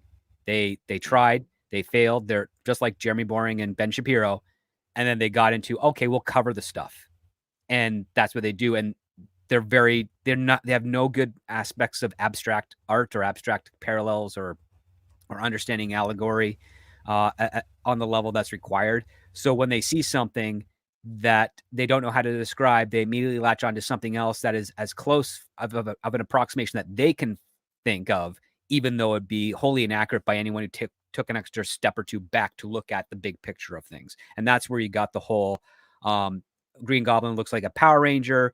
And instead of him being on like, a surfboard, which would be far more astute observation, they do rocket boots. It's like, like, come on, man. These are like detail-oriented stuff in a business that's full of detail-oriented aspects in order to make something stand out. And you're, as a reporter on the coverage, is using stuff that is so generic, so flat, without any voice or terminology, that why should people even listen to you? You're not even putting in the effort into your work, which is exactly why you never made it in the Hollywood industry. If there's no voice and there's no effort behind the stuff that you're doing on reporting the criticism or reporting the review, you're never going to make it into a studio system where it's like, we need to know why we are spending $12 to put a mug in a kitchen scene in this section when we don't actually need to do that. Like we want to save money. So you have to justify every expense, even if it's a useless prop in the background. And if you don't have that there and ready as a writer, producer, director, even an actor who needs to interact with a prop, what's the point in you even being here? Because your entire script will be gutted. And sorry, but guys like Chris Stuckman, that's going to be the challenges he will never experience. And he will never be able to weather. He would actually be driven right out of this industry immediately. Because if he says, I want it in here because it's essential to the story, and they'd be like, great, tell me all the essential details, I doubt he'll have a convincing enough argument for a producer that needs to save, $20,000 off a film budget, and he will cut everything as minute as possible in order to do that. I don't think Chris Stuckman has the fortitude to defend any of those decisions. I will admit I wasn't going to follow him close enough to I wasn't even knowing or aware that he was making films or whatever his projects are. Like, I just, not to keep going on about it, but that goddamn Tomorrowland review, like your glowing review on movie fights, I was like, all right, man, Tomorrowland's going to be cool. Let's go. I hate that movie. It really is bad. And I don't know if Brad Bird directed Incredibles 2, but like I kind of swore off everything associated with the guy. Like I was gonna go. I've never seen The Iron Giant. I was gonna watch The Iron Giant. I'm like, wait, Tomorrowland. Like I get it. It has no impact. The first Incredibles is great. Still haven't gone back to watch it. It was such a bad experience. I'm like, I wasted my time. I don't care about the $20. I wasted my life. That's 2 hours of my life I'll never get back. And you talk about seeing movies in empty theaters. Like I saw Tomorrowland opening weekend, and there was like 12 to 15 people in a huge auditorium. Like nobody remembers that fucking movie. Yeah. I mean, Brad Bird needed John Lasseter, and when he wasn't around, Brad Bird suffered. John Lasseter's Mr. Toy Story. That's kind of all I know him for. So I know he's had more of an impact in the field. Believe me. Oh, yeah. As an artist, I should know that. But I don't follow anyone that works in film art. None of those. He started with Tron. Like if you like the old Tron, 1982, I think it was. That's where he started, and he has a very intimate understanding of story structure and character arcs. And because of him, Pixar was huge in the 90s and the early 2000s. And as we got into the 2010s and Lasseter was getting slowly squeezed out, Pixar started to suffer because he wasn't there or wasn't having enough of a powerful voice to basically say, listen, we're in the writing process. This is not working. We might have to go back to formula, so to speak, to quote Spider-Man. And that's why those Pixar movies are well revered up until, the last 10 years where they're kind of forgettable. They're kind of pale. Like Incredibles 2 should have been a fantastic film. And it didn't live up to the expectations that were set forth by the ending of the first one. And the style of it was completely hollowed out, which, I mean, the first one is a superhero film, but it's got a James Bond spy angle to it as well. And that was its angle. And where was that in the next one? Not really there. They don't make them like they used to in terms of anything. That was a weird transition to talk about this stuff some more. I'm sorry. worries. Anyway, with Stuckman, I'm sure we'll have other stuff in the future, but folks, maybe I'll pay attention to what he refuses to review. Maybe we'll talk about it. Maybe I'll see if we can get him to talk about it. Who knows? We are the epitome of pop culture after all. But I would like to hear, because I get it. Like, for example, I do independent comic books. I'm very proud of them. I never tear other people down. Like, and even if I want my books to sell a bajillion copies. Of course I want to win, but I never want to tear people down. And they deserve to sell a bajillion copies. Thank you. But you can also critique stuff or review stuff in a positive way. You don't have to like tear it apart. Let's say, for example, you get a book that doesn't look as super professional. Why spend an hour talking about how the art is this or that? How did the book make you feel? There are ways to review stuff and address stuff. You can find ways, Chris, to talk about something honestly and not offend or burn bridges, because I want stuff adapted. I'm going to make that happen somehow. But I'm not going to like all of a sudden brown nose or stop talking about shit because like, oh, I'm here. Like when I lived in California, I wasn't trying to break into Hollywood. Did I change the tenor of my content? No. And I didn't start going, well, maybe Hollywood's kind of right. No, I didn't change any of that shit. Nobody wanted that stuff. That's not me. I don't just randomly change for that stuff. But I do hope more people like have integrity, Chris. Like, do it, man. Talk about Madam Web. It's a piece of shit, but it was an awesome ride, and you would watch it again. Like I will. I won't pay for it, but that is honestly, that is going to be one of those. Let's get drunk and watch Madam Web. You got people over and you're going to watch a movie. Have you seen Madam Web? You haven't? You have to watch it. It's so stupid. Like, this will be in rotation in my home. I have never been drunk before, actually, in my life. I will get drunk and watch Madam Web with you, Jeff. We are going to have the world's best. Honestly, we got to do a drunk watch of it, too. It's a movie worthy of a traditional MST3K commentary. That's what Sony should do. Sony, hire us. We're gonna do an officially re-released riff track for Madam Web. We know our shit. We know how to make fun of it. We're the perfect guys. So why didn't they make Dakota Johnson the teenager, since she's so flat chested, to make Sydney Sweeney the adult? Dude, Sydney Sweeney looked older as a kid than she does in real life as herself. Like that dark hair and all that crap they gave her. The fake redheaded. It was a really poor effort at de-aging her. Like they tried they weren't so trying hard to because they had no cover money up. for it. Well, yeah, again, Tom Offren's not going to spend that. But the bottled red hair dye that is washed out after an hour. I will say this, though. She had a couple of scenes where she was nervous around, like in the diner scene where she was worried about the boys. I'm like, oh, my God, we actually got to see her act a little bit because she actually showed, fear, confusion, awkwardness, all the emotions that a girl in her position would feel if she sees a bunch of jocks looking at her. And I'm like, oh, wow, where the hell was that for the rest of the movie? Where's that level of effort and what have you? Is it all left on the cutting room floor? Did she have other moments like that? Did the other girls have other moments like that? Because I've seen them act in other things, and they're actually quite competent. I'd say they're pretty good. But it's like, these are the takes that they went with, and it just further tells me that, yes, Sony abandoned this movie when they realized what they had. And if you want me right now to circle back on the theory about the Chat GPT, I will be happy to do so, because I think the audience is quite interested in this part. Please, script. Okay. So think of it this way: in 2022, when Morbius has hit theaters and is not being received well, and you're Matt Sazma and Burke Sharpless, who I joke in my Patreon, his original name was Dull until it was changed to Ellis Island when his parents immigrated over. But so you literally have made a superhero film starring Jared Leto that should have been at least $100 million gross within the first 2 weeks.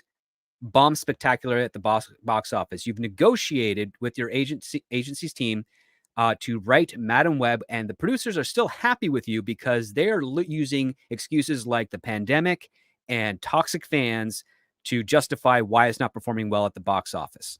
So you're okay there. But then all of a sudden, as you're turning in your first or second draft of Madam Web and you're waiting for notes, Sony gets memed to death with regards to its Morbid time and is convinced to re-release Morbius into theaters again, the same year, mind you, and it bombs twice. You are now a screenwriting duo in Hollywood with a 2-time box office flop, and you have mere weeks before they start production on Madam Web, which is in late summer of 2022, the same year that Morbius has come out. How the heck are you going to try and obfuscate any chance of another failure when this has already happened in your career and you don't have enough time to actually rewrite the entire script to make it as the quality that you think it is worthy of doing? Well, ChatGPT hasn't really gone mainstream yet, but screenwriters at this time knew about it. I knew about it. And maybe you're going to start taking a look at the producer notes that you have in your draft and use that artificial intelligence to help reframe and rewrite some of the scenes so that you can make your deadline. And hopefully the AI, which is using all existing knowledge, all existing work, and can do no wrong, will actually beef up the script that you've turned in so that you don't get another box office failure. And I suspect that's what's the case because I did an experiment. We all remember the scene in the movie where the landlord is knocking on Anya's door asking for rent. And she's just like, yeah, my dad's at work and he'll get it later. And the landlord just accepts it and then walks away. And I entered that exact prompt into the Chat GPT, which would be the same model that they used at the time because I don't pay for that crap. And I'm not using it for anything other than like, I need to find a word that I can't find in my dictionary. Can you help me? And then boom, it'll tell me. It turned out almost a near identical variation of that. The only difference is that the girl knocks on the landlord's door to say that she needs more time for rent because dad is on vacation or dad is away for work. But it's the exact same dialogue, almost verbatim. And there's all these other aspects. Why would a main character leave the girls that she's sworn herself to protect to go fly to Peru and spend a week rediscovering her roots? Why do we have a doctor's office scene that is incredibly loaded with technobabble and unnatural dialogue to try and create empathy with the mother? Why would we ever have a scene where the male lead, which would be Ben in this case, doesn't forge a connection with the 3 girls when he's taking care of them and keeping them inside for a week? Why do we not have any idea of how Ezekiel got his money? Why what's at stake for him if he is killed? What is he doing that requires him to still be alive? Like, that's the thing. Like, every villain in a movie, if they're worried about being killed, it's because it prevents them from accomplishing a goal. What was Ezekiel's goal? Oh, he just wants to stay alive. He's not working on anything that could either revolutionize the world or give him more wealth or anything of that nature. It's all, I keep having this dream of these 3 women killing me, so I'm going to kill them first. So what? All of this is mechanical that you'd only get from an AI. You would not get this from normal bad writers because bad writers would at least seize on something, especially the immigration thing. You're a bad writer in peak woke Hollywood 2022, and you don't want to jump on to more details with regards to illegal immigration and deportation. You're just going to brush it off like that one thing. Even if Sony says we don't want a whole part in there, you are missing the perfect opportunity of the fact that Anya is trying to stay ahead of either Child Protective Services or INS. So then you have a chase film on 2 fronts where it's like the reason all 3 of them have to stay together is because if INS takes Anya, then Ezekiel could go kill her because INS is not going to have the facilities or means to protect her properly. So that justifies why you keep them all together. All of this stuff here is normal writing 101. Even bad writers get this properly. And I suspect that at that time, because again, ChatGPT wasn't a big issue, wasn't known widely, aside from a bunch of hacky writers that are like, hey man, I managed to get a spec sold because I punched in my script to a ChatGPT long form version and it kicked out of something else that was a lot better. And I was able to tweak it up. And I finally got the script that was a dud for 2 years sold. That's what was actually happening. And then studios caught on to it and said, well, why don't we just do this ourselves? And then that's what triggered the writer's strike. And that happened the following year. How dare you do the thing that we're already doing? And well, it's not how dare you do the thing. Yeah, that's how, hey, you're doing this. Why don't we just do this so that you don't have to? Like, that's what was more the relationship was. And I know some people might argue, well, you're just upset because they beat you out for the Power Rangers thing. I'm like, I've gotten over that. I don't care. Now I'm looking at a story that has potential, that should be good by all accounts. It's like, oh, Madam Web. Well, what's her backstory? Well, it's kind of thin, but we do know that she's blind and that her husband who loved her built her a life-sustaining chair. Why don't we tell the story of how she met her husband, fell in love, and then why he built this chair for her? Why not tell us that story? That's a good Madame Web story that fits right into the female demographic, and it also allows you to embrace and embolden the lore of this character and weave it towards other beings. Instead, no, what we get is a lackadaisical Final Destination meets a chase movie that spans over technically 10 days, which again, that's another big problem. Like, you never want to make a chase movie that takes longer than 24 hours. The whole idea of the chase is the intensity of the chase. No, we're going to take a break. We're going to have her fly to Peru. We're going to have her fly back. And then the kids are going to be far more interested in her and what she's doing, as opposed to the father figure that's been taking care of them for the past 7 days. Like, all of this stuff just does not make any sense. And until I can find, well, I have connections to some very important people in AI, but I don't think they will entertain me the idea of analyzing that feature film to see if AI actually addressed it yet. It might be counterintuitive to what they're actually trying to do, which is surprisingly enough to try and make AI not interested in being creative, just solving problems. And it's just so bewildering. And I have this suspicion, and I think that's the case, because when you're a writing pair that has 6 movies under your belt, all of which are financial flops, all of which are critically panned, and I know there's the counter argument, well, they got 6 movies made. Yeah, they got 6 movies made because they knew the right people, and they probably didn't push back when it came to creative decisions from producers. A lot of writers that are at least worth their salt and good and actually get a handful of movies made over the course of their career are usually that good because they pushed back on things that didn't work well with the story and said, I'd rather have this movie never made than have it be destroyed by you. And these guys didn't care. They just wanted to get the movie made. They wanted to sell it out. They've pushed it as quickly as they could. They've had a very short career in Hollywood. Like, they only started writing in 2014 with Dracula Untold. So they've got essentially 6 or 7 solid credits, not including their Netflix series, which was Lost in Space adaptation, which was a terrible series. These guys, and they have nothing else on the docket. That tells you everything right there, that these guys, they may have got their 6 feature films. They may have, hoodwinked Sony or have a connection with Sony, or basically developed a really strong relationship with Avi Arad or Amy Pascal to secure these deals. But they've got nothing else on the docket forehand. They're relatively known in certain circles of Hollywood as being mediocre writers at best that are very lucky and should thank their lucky stars. But they've made no waves, and they will be forgotten. And I'm just saying they're more leaned into playing the game of the identity politics that allowed them to keep on getting work during the craziness of the Trump administration, but they've made no impact. And all they've done is embarrass Sony twice now, back to back. Actually, technically 3 times with 2 movies. So, like, that's what they'll be legendary for. You're just laying down the knowledge tonight, man. Oof. Well, think of it this way. If you have a 2-time blockbuster flop in the same year, and you've got another movie coming out, and you're like, I don't know how to make sure this is the best thing possible, it seems very logical to basically reach out to either a ghostwriter or to a chat GPT who you don't have to pay to help make sure that your movie doesn't suck. Like, because if I had that situation, the first thing I would do is I'd find a ghostwriter that I respected. I'd broker a deal. I'd pay them the full WGA amount for a rewrite. I would then sign a contract with them that we'd do a collaboration on the next collaboration film that we'd pitch together, and it'd be a 70-30. He'd get 70, I get 30 because he's helping me in a bind, or she's helping me in a bind. And that's how I would do it.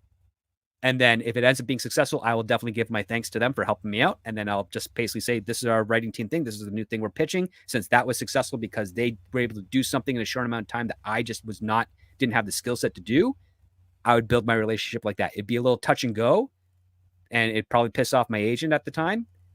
But the fact that if it ended up working out to the benefit of the studio and my own reputation, it's a win. And if it backfires, well, then it backfires. And, I starting back, like Chris McQuarrie did after his Valkyrie kind of bombed and his career kind of went nowhere for a bit, and he had to kind of work his way up. I'm willing to do that, but I'd rather go seek out a human who might actually be able to help me, as opposed to use the desperation of something else. And remember, this is a writing team, so this is 2 heads knocking together that they couldn't put out a good movie.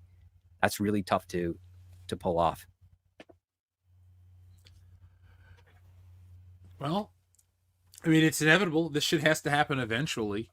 I mean, everybody that produces enough stinkers. But then this always begs the question why people are always like, how come this person can keep having repeat failures or this or that? So there's a limit to everybody, folks. There's Well, a limit to everybody. here's the interesting aspect. With some of the people that have repeat failures, if you take a look at how the actual path, if each failure is slightly less of a failure than the previous one, that shows that they're learning and that they're at least, and they work well together with the studio to make something better.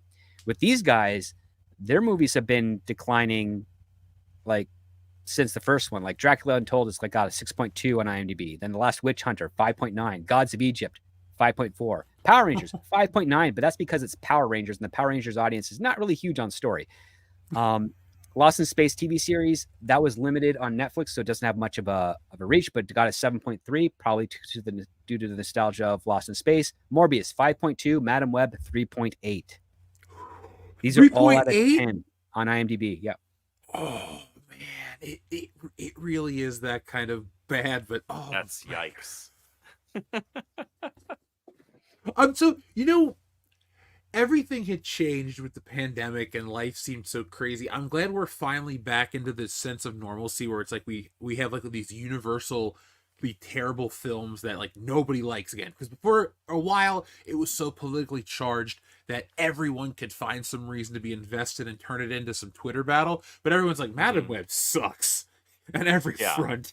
Like even feminism can't get offended at this one. It's like, we don't want it, you take it. Even Nobody Mary wants this Sue movie. says we blame Madam Web for them changing up the Silk film. Yeah, dude, I hate Dan Slott's contributions to comics. You suck.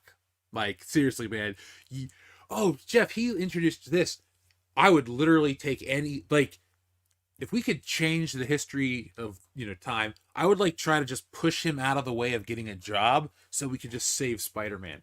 But that's neither. We'd have to get rid of Caseta as well. Do that. Is that really is Joe Quesada the reason why modern Marvel exists so much in the toilet? I think so. Yeah. Especially in the Spider-Man room, yeah. That guy should look at. I get it. Your dad gave you the drug issue, and I've seen all the fucking documentaries about it. You like were you're going a good through artist, a bad but divorce, blah blah blah. No one cares. Okay, you're not George Lucas. You can't use that shit on Temple of Doom and make a classic. You just dicked around a really cool character for like 20 years at this point, man. Like Joe Quesada's Marvel. There was a weird window post Quesada before what it is now that it was like great. Like I really loved the stuff. There was a window where I was like, man, I love comic books. And then, it got woke, or however you want to say it. Like we say, it got shitty. But man, he really, I'm sorry. It's just this is one of those situations where we're on the show and I go, oh, I've never thought of that before. And then I go, oh, but I think about the ramifications of that one event. So now I'm going to think about this later. You also have to think about the fact that in the 90s, for some strange reason with the big two, the model was to put out as many books as possible to try and make a profit, as opposed to focusing on the best books that sold and, restructuring your expenses to meet your sales. Like that's just the thing that kind of threw me off. Like that was one of the things I kind of noticed at post clone saga of Spider-Man is I've been seeing a lot of extra Spider-Man and extra X-Men and all these other titles that were of ancillary characters. And I'm like, why are we going this route? Why are we having all these? Why are there 6 Spider-Man books? or I'm being a little hyperbolic there, but there's a number of extra Spider-Man books at the time. 6 wasn't the wrong number. I think 6 might have been accurate. Okay. At least was at some point or another. I know that for damn because you're sure. talking Clone Saga. There was Amazing, Spectacular, Peter Parker.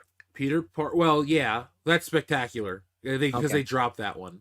I don't know if Web of Spider-Man was. Yeah, Web of Spider-Man was still around. Then there was Adjectiveless Spider-Man.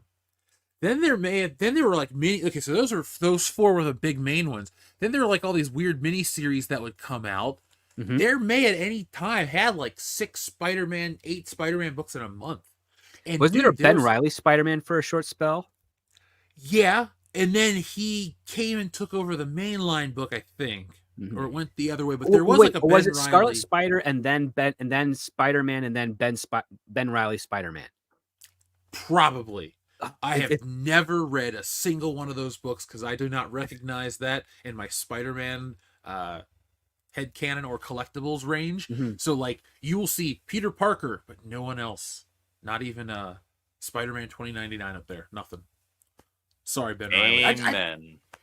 Dude, Ben Reilly, like people like the costume, and that's fine. The costume's badass, but I'm sorry. I would throw out every damn one of the imposters, clones, tokenizations, every damn one of them.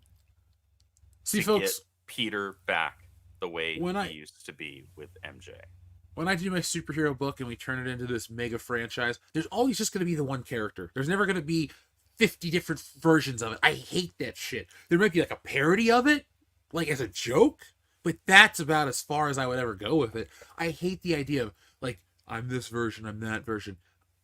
Into the Spider-Verse was a gimmick. Number 2, it was just a gimmick movie. You're going to see 100 Spider-Men on film. And then you see him and you go... It was a gimmick for a normie audience that doesn't understand the implications of watering down the character. What they're trying to do is they're trying to take something that is deliberately, it has an intimate relationship with the character and make it a mantle when it's not part of the actual core concept. Like, I really like the Phantom because part of the core concept, the gimmick, is that it is a mantle passed down from father to child.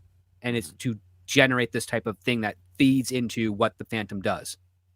I've seen, I've met other writers too, are developing characters similar in that style, not necessarily from like, genetic lineage, but just like, a trial by fire to earn this title type of thing. And I'm like, that's really cool because now you're able to say, oh, we have these types of sections, but it's not a multiverse crossover. It's like, no, this is a chronological period within the lifetime of this comic. So if you want to see something in the 1800s, there's this version of the character. If you want to see something in the 1990s, it's this version of the character. They're each their own distinct characters, but they're donning the mantle of this, larger entity and doing it their own way without it conflicting with the other ones, which is what a multiverse does. Or when you get into like, the multiple Robins that we've had since essentially 1981. Like, is that how far back the other Robins go? I think Jason Todd came in the late 70s, early 80s. Yeah. Oh, he was a redhead first, and then he dyed his hair because of the toy licensing. They couldn't, they didn't want to pay extra money to make a redheaded Robin, so they said just dye his hair in the comics so that we can keep selling the original Robin action figure as Tim Drake instead of Dick Grayson. That's why comics exist, folks. Before it was to sell advertisements. Mm-hmm. And now it's to sell merchandise based on the comic books. It's not like when you're doing it the way we are, or over at the Rippaverse or other independent creators, like you're creating comics for the sake of a comic book. But these companies, that's why they don't really do much. Like the movies make a bunch of money, but they're also commercials for like Marvel t-shirts, Marvel figures, Marvel Funko Pops, because they make so much money per item compared to a comic book. It's like, all right, a book sells for $4. But maybe Marvel makes 2 something off the book. Mm-hmm. Okay. They're selling 30-something thousand copies. So you're making like $65,000, $70,000 maybe on average from a comic book. And then you have to pay the production crew. Some people make, some of these higher end artists are making $900 a page. Some of them are. That's not a crazy pie in the sky number. 1,000, I don't know. Some people command that, like Jim Lee. I'm sure he just gets company money. Like there's no limit to that. But my point is, these books aren't really that cheap to make. If you're like me, you can do it. Like with the Rippaverse stuff, Andrew, you're in charge of all this. You know exactly what you have to take into account to produce a book. Me, I just need to get a colorist, and that's it. But like, and a letter. But my point is, with Marvel, there's like no money in comic books, so they're only just going to create. Like to them, I guess there's no impetus. The current model. Yeah. that they're utilizing, the money is paper thin, if any, because of the margins and all of the hands that are in the pot at the same time. It's impossible. The comic books for Marvel and DC are loss leaders. Yeah. Well, they've been that for decades because they make more money on licensing it out to other aspects. I mean, don't get me wrong. It's the same thing that Hollywood does. What I said earlier when it comes to pre-selling territorially. Think of it as basically a crowdfunding campaign. They sell, this is the movie that we're going to make. We're going to go to each country and we're going to raise a certain amount of money, dollars to sell it, to distribute to your country. And if we do everything right, and you're not getting a ticket, you're just getting the privilege of being able to display it so that you get your 50% off the movie theaters. If they do everything right, they're starting their debut of the film in the black, and everything else is just kind of profit. And we rate that on their potential success or gain. In this case, Madam Web, yeah, you'll hear a lot of people saying it's losing money, kind of. I mean, again, unless you get those pre-sale numbers, you know exactly what it is, and you know the merchandising deals, you're kind of just speculating. But you can definitely accurately report it's not making money that'd be worthy of that type of investment. And that's the real angle of it. And that's the type of Hollywood talk that you get, which is why studios don't, crumble after a huge block office failure. You're like, how do they keep on making movies? Or after several of them in a row. Yeah. Well, number one, they're using other people's money. Number two, just like the movie The Producers, sometimes you can make more money off of a flop than you can with a success. And then if you want to get into a really interesting aspect, there's a couple of interviews out there where Bob Shea talks about how he did Lord of the Rings and how it was bought and paid for before they even rolled film, and they had nothing to lose. And that is what Bob Shea did. That's how New Line became a really useful studio, and why Warner Brothers eventually purchased it is because they understood the business negotiating model to make sure that they could make movies without it actually corrupting the company, even before they went to the banks to get loans or lines of credit. And this was what all the other studios were doing. And the fact that a smaller guy figured that out and did that, that's what got him on the radar. And that's why people said, we got to throw in with this guy. Like, he figured it out before. And what could he see in the future when it comes to as banking and loaning and financing becomes more complicated, as the world gets smaller, we might need him. And then unfortunately, Toby Emmerich kind of screwed the pooch there over at Warner Brothers and New Line. And Bob Shea went to go do his brand new thing, Unique Features, which again, they're making movies you don't really hear about too much, unfortunately, but he's not worried for money because he knows how to pre-sell, he knows how to finance, he knows how to do it. And a lot of other people do as well. If you don't think Disney's not doing that, I got a bridge to sell you. But where does it the go thing to? is, exactly right. It goes right into Epcot. But that's just what they're doing. And listen, Disney's not doing well, but they're not going to collapse as quickly as one would think based on the failures they've had, especially with last year. Because as dumb as they've been on the actual creative side, on the financing side with some of these of how they do their budgets, they know what to do. They do the same tactics that all the other studios do to make sure they mitigate those recessions, those losses. They're not doing well by comparison to the other studios, but they're not doing so terribly that they're going to be going bankrupt anytime soon, even with the property that they're able to leverage to get those loans. It's a long way off. They probably have to be doing this for another 8 more years before they actually start to be, tugging at their collars, sweating profusely, like, wow, we're in trouble. But they're getting close. I mean, listen, 8 years is still a very short time compared to the legacy of Hollywood. Yeah. I just always love having you here. One, because we enjoy having you on, because you're, third man. But you give the perspective everybody should hear because you know it from actual knowledge. So, folks, that's something the High Council brings you that you don't find other places here on YouTube. And I want Disney to fail. Like, keep in mind, like, if I could push that angle and do it authentically, I would, but I can't. I just want them to fail.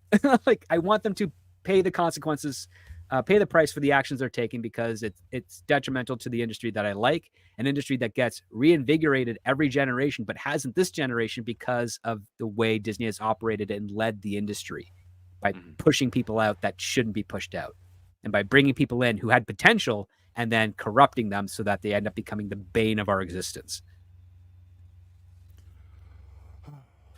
That's the world we live in, folks. Hopefully you're enjoying it as much as we are.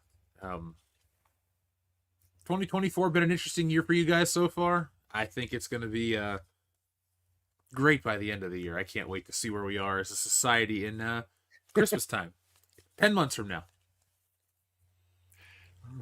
I've got several books that we're fixing to release over at the Rippaverse this year alone, so I'm focusing on that, man.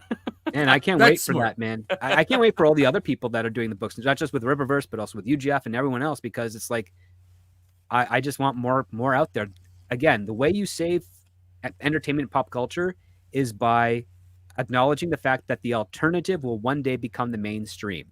And if you don't support the alternative, especially when it's actually doing something interesting and good, you're going to basically just towing the line. You're going to do what Chris Stuckman on screen is doing, just pairing up with an existing actor, hoping that he's going to, some of that, good fortune is going to rub off on him, and not seeing the fact that that actor's getting old and he's only got a few more movies left in him before someone else to come in and basically say, okay, Ewan, you're doing good. Probably going to have to cut back a little bit. Jack Nicholson was starting to cut back when he was your age. Like there's a reason for that. You got to get this new blood, the new voices in there as well, especially the ones that actually know what they're doing. And I'm sorry, Chris, that's not you. Mm-hmm. I feel like every time you address Chris, it's just like an ouch.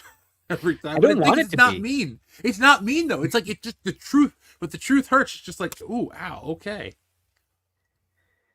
Dose of reality, man. I think I'm not trying to say stay in your lane to Chris. I'm like, definitely experiment, but dude, you got to do the work, and you're doing the work from the wrong angle. You're looking at a skyscraper and saying, yeah, I know how that works. I'm going to build one just like that, without realizing there's a foundation underneath, and that you have a whole lot of skills that you need and a team to get together in order to make that thing safe, stable, and useful. He knows what the finished product should look like, but not how it gets not there. How to actually get it there. Yeah. Do you know that we as human beings, our final form is not really what we are? We are in a flesh suit. Our species is really a brain and nervous system that's protected by bone and muscle. Like that is our core species. Everything else on the exterior is just to keep that part of us alive. When you understand that, you kind of understand that, yeah, movie making is complicated and hard. And I'm never going to equate movie making as being as difficult as a proper white collar or blue collar job. Like, construction, nursing, retail, general services, all those things have their own difficulties that don't compare, that can't be compared, to movie making. Movie making is very fun and requires a lot of skills and balance, but it also has a lot less consequences than all those other jobs. And because of that, it's really important to embrace and be thankful that you're in that industry, because the product that you make is something that allows the people that do the really hard work a chance for respite and appreciation for the fact that, yep, I get to enjoy and laugh at something that has nothing to do with the rest of my life, but embraces me, maybe gives me some ideas, and allows me to talk to my friends and family about this silly thing I saw that isn't just the stuff that I do at work. Because again, as a species, all we really need is food and shelter, and everything else is inconsequential. And if we only had an economy that was based on that, we'd be no different than the lions, tigers, and bears that are scavenging for food in the forests.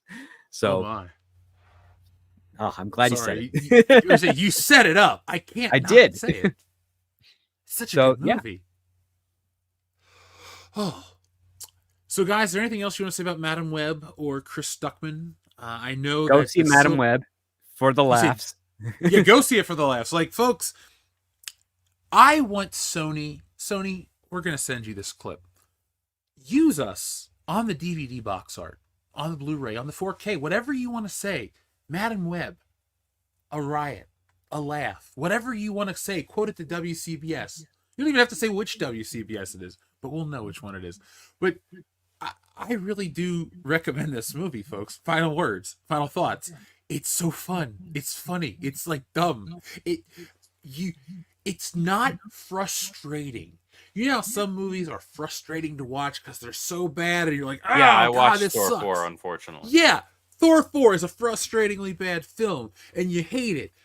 This movie, look, you may go, oh, Sydney Sweeney doesn't take out the twins. I'm pissed off. Guess what?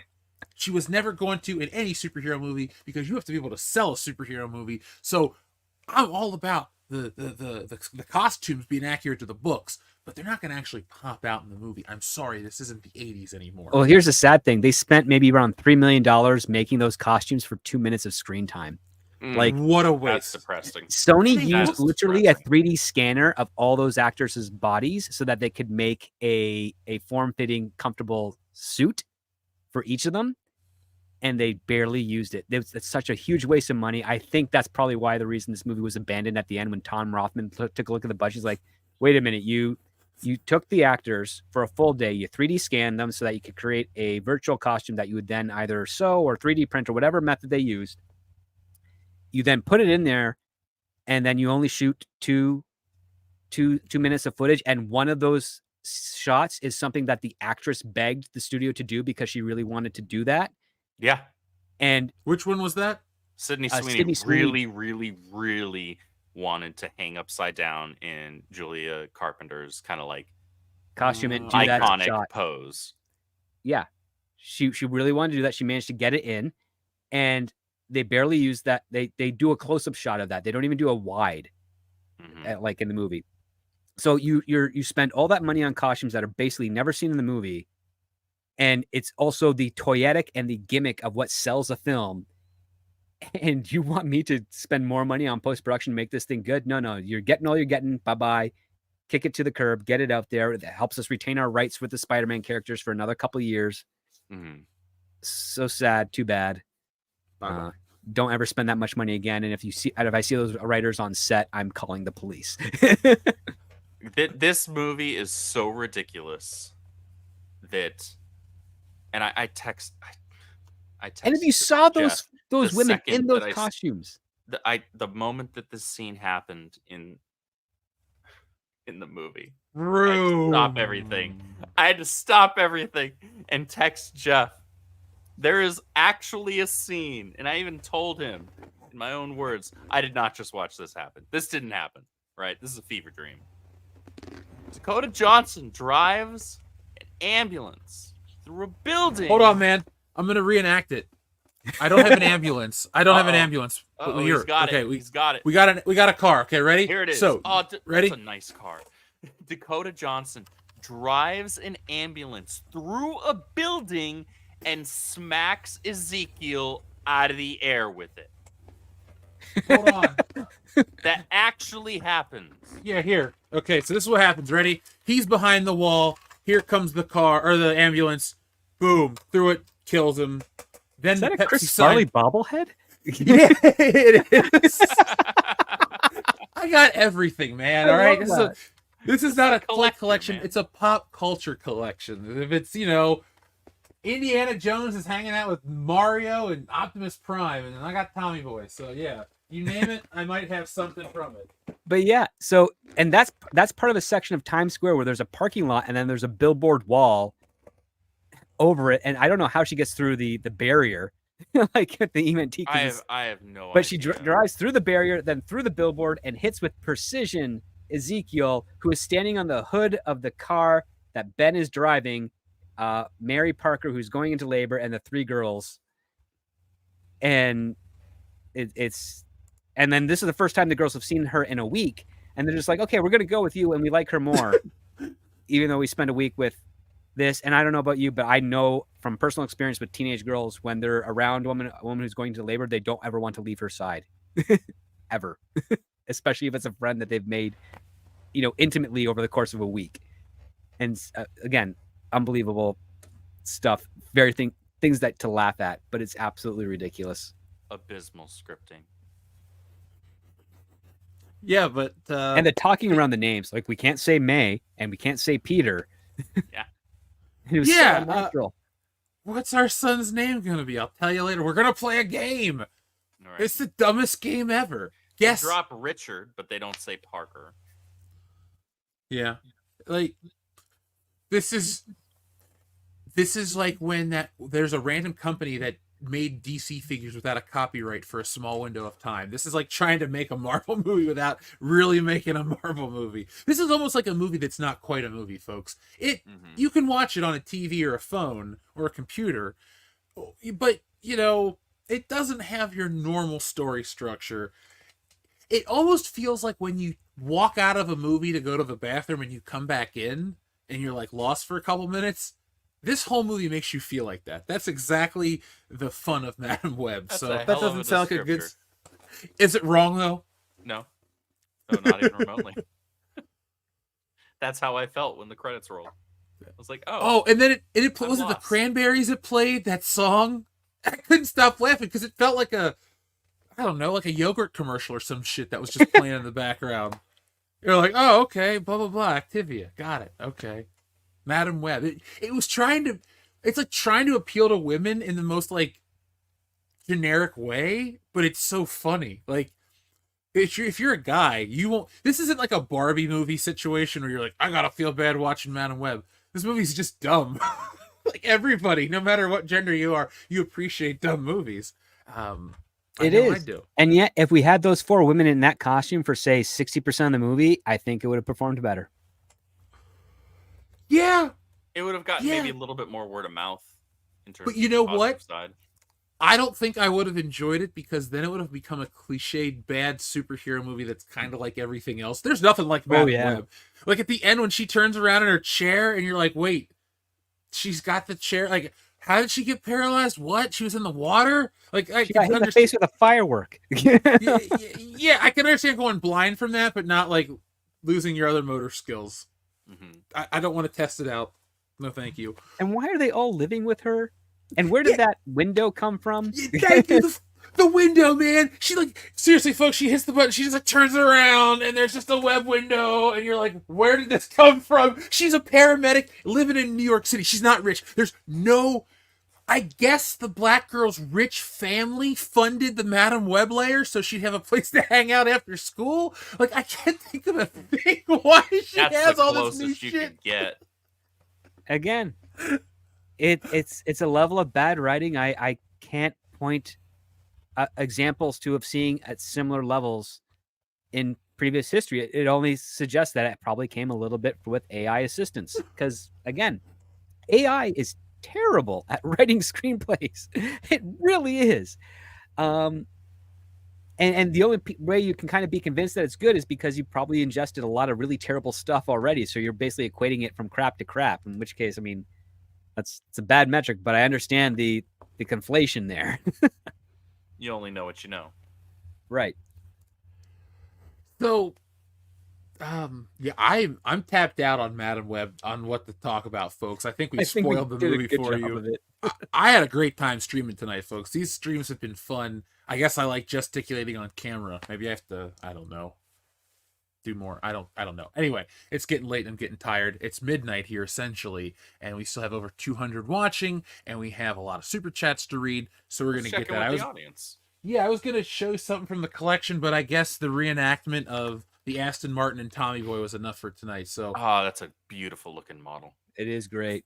The funny thing is, the other day when I was moving it, I discovered it has a working ejector seat. I bought this in high school, and I didn't know it had, like, I knew it had a working, like, I don't know how to get this to work. Is that the Playmobil one, or? No. The Playmobil one is here in a box somewhere. I didn't open it. Because what I'm finding out is, like, some of this stuff is just better to keep in the box. It displays better. It holds its value longer. I open up most shit, but certain things I'm just going to keep in the box. But I do have the Playmobil Back to the Future set, and I think I'm going to have to dedicate a whole shelf to Back to the Future because I got so much of that shit. I really want the model of Hill Valley that Doc Brown made, unpainted, somewhere one day. I would love that. Is that your most wanted movie prop? It's one of them. One of the other ones I want a proper complete Adam West Batman costume and utility belt. Like, I've got the replica cowl that's made from the same fabric, but I want I don't care if that's like light stained purple and all that stuff. I just want one of those to put in a display case because that'd be really cool. I'm not gonna go grab it because it would delay the show for just enough to be annoying. But literally in the other room, I have a Batman playset. It's okay. So I'm gonna keep this hand here, and then I'm gonna move over. It's that big. It's all Adam West stuff. It's all the cast and Wayne Manor and the Batmobile and the cave and all this other stuff. I remember that playset. That was expensive and it's worth it. Yeah, I need to get the Superman one. Like, I'm dangerous because I'll get something that's really nice and then I'll go, man, I should collect this whole scale now. Like, I'm just realizing I forgot to pre-order the Batman the Animated Series set, and I go, well, I gotta buy that one, so fuck. But anyway, I love Adam West Batman. I want to get a nice selection of it. Actually, my room is like one of those TV shows where you just have everything right off camera perfectly timed. Like, here's an Adam West Robin from that show. A black and white one. Yeah. My mom gave me this as a gift. She's like, honey, you like Batman, so here you go. Because she watched the show as a kid and really liked it. So that is why I got into superheroes, folks. If you want to hear a story, it's not about a dad passing it on to his son. My mom read comic books as a kid. Funnily enough, too, her favorite was drawn by John Romita, Millie the Model. He did some stuff back in the day. That guy's my favorite artist. So it's kind of a weird, like, happenstance of the one comic she read as a kid happened to have artwork from my favorite artist. So it's a small world after all. Now, Jack White, thank you very much for all your generous super chats. Jack, what I'm going to do for you now, because you're so kind to us, I'm going to go ahead and read everyone you sent in order, and then, folks, we're going to go in because these kind of continue on. So, Jack, thank you for your generosity. He says, new series recommendations. All right, let me get my phone out. Ron Kamonashi's Forbidden Deductions. Okay, that sounds cool if it's like a anime about a lawyer, or a tax firm. Berserker of Gluttony, Classroom of the Elite, Our Last Crusade, or The Rise of the New World, Astra Lost in Space, Demon Slayer. I saw Demon Slayer's got a re-release coming out next week. Maybe it's next week? I don't know. But yeah, Demon Slayer, I saw that there's a movie coming out again the other day. So I need to get into anime soon. I'm about to get my theater hooked up in the living room, and then I'll do some more viewings. We'll be able to do our drunk watches in a different setup too. But I'll still do them here because it's cool. But thank you, Jack. Jack also said, and in that series, Hibikeshi got classmate, and a couple of his classmates get reincarnated into the fantasy world as well, and one of them is a girl who had many other dudes in his class and had a thing for her. She was the star student in their class, and goes without saying, she's very pretty and she's stacked, and she gets reincarnated as a princess knight, and he slaves her body, and obviously she has and he enslaves her body, obviously, and she literally has to become also, okay. After some time, she becomes the main dude's love slave, and is established that she has a very repressed desire in that department, which is one of the reasons she becomes one. Okay. Jack also, the next one from Jack was not about anime. But Jack, I took a screenshot of your recommendation super chat, and now I've read them all, and I'm going to check this one out, because here's the thing. I say I'm going to watch them. A long stretch of time happens. I watch them. I never really report back, but I end up liking them all. So, I don't like everything. I'm not going to lie to you guys and say, it was great. Everything was amazing. But a lot of times I'll check out stuff people will recommend, or listeners will give, like Spy X Family from our pal Enrique.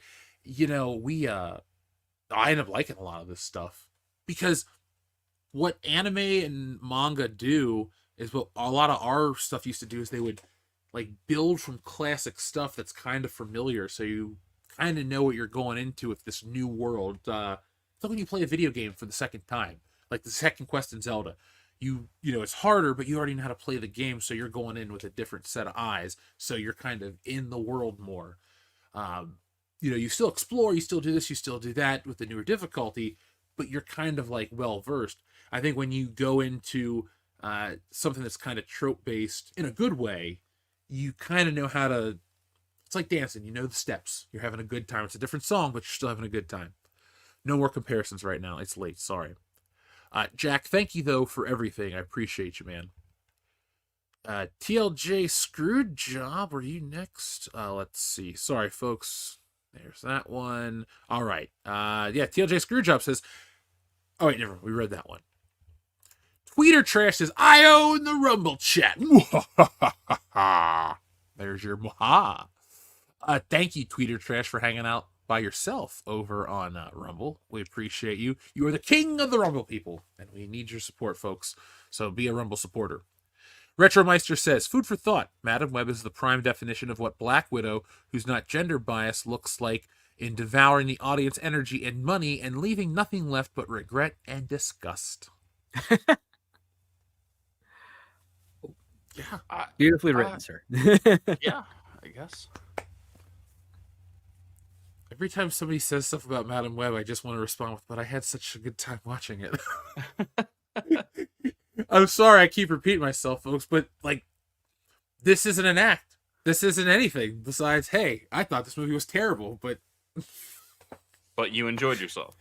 Yeah, like when I hang out with Dion, what do? We have a bunch of drinks and we watch really bad made-for-TV movies. Madam Web is a theatrical release that's going to get added to that list. Like, I think Dion went and saw it this weekend with his wife. I'm like, dude, you'll love it. So, maybe we'll talk about it on the proper show. Who knows? Xavier to God here. Thank you very much, Retro Meister, though. I appreciate that. And it was great seeing you over on the Side Scroller podcast. Thanks for all the love of your show and Stuttering Craig and Blabs. They're awesome. Xavier to God says, fuck, marry, kill Spider-Man voice actors. Christopher Daniel Barnes. I think it's Paul Harris and Josh Keaton. Or Neil Patrick Harris, because he did it for the MTV series. That's who it's probably going to be. Yeah, I was Paul guessing somebody. that he was Paul referring Souls is to, his name. Yeah. Yeah, I'm pretty sure he was thinking Neil Patrick Harris there. All right, Andrew, you go first, sir. I'm gonna say Mary Harris.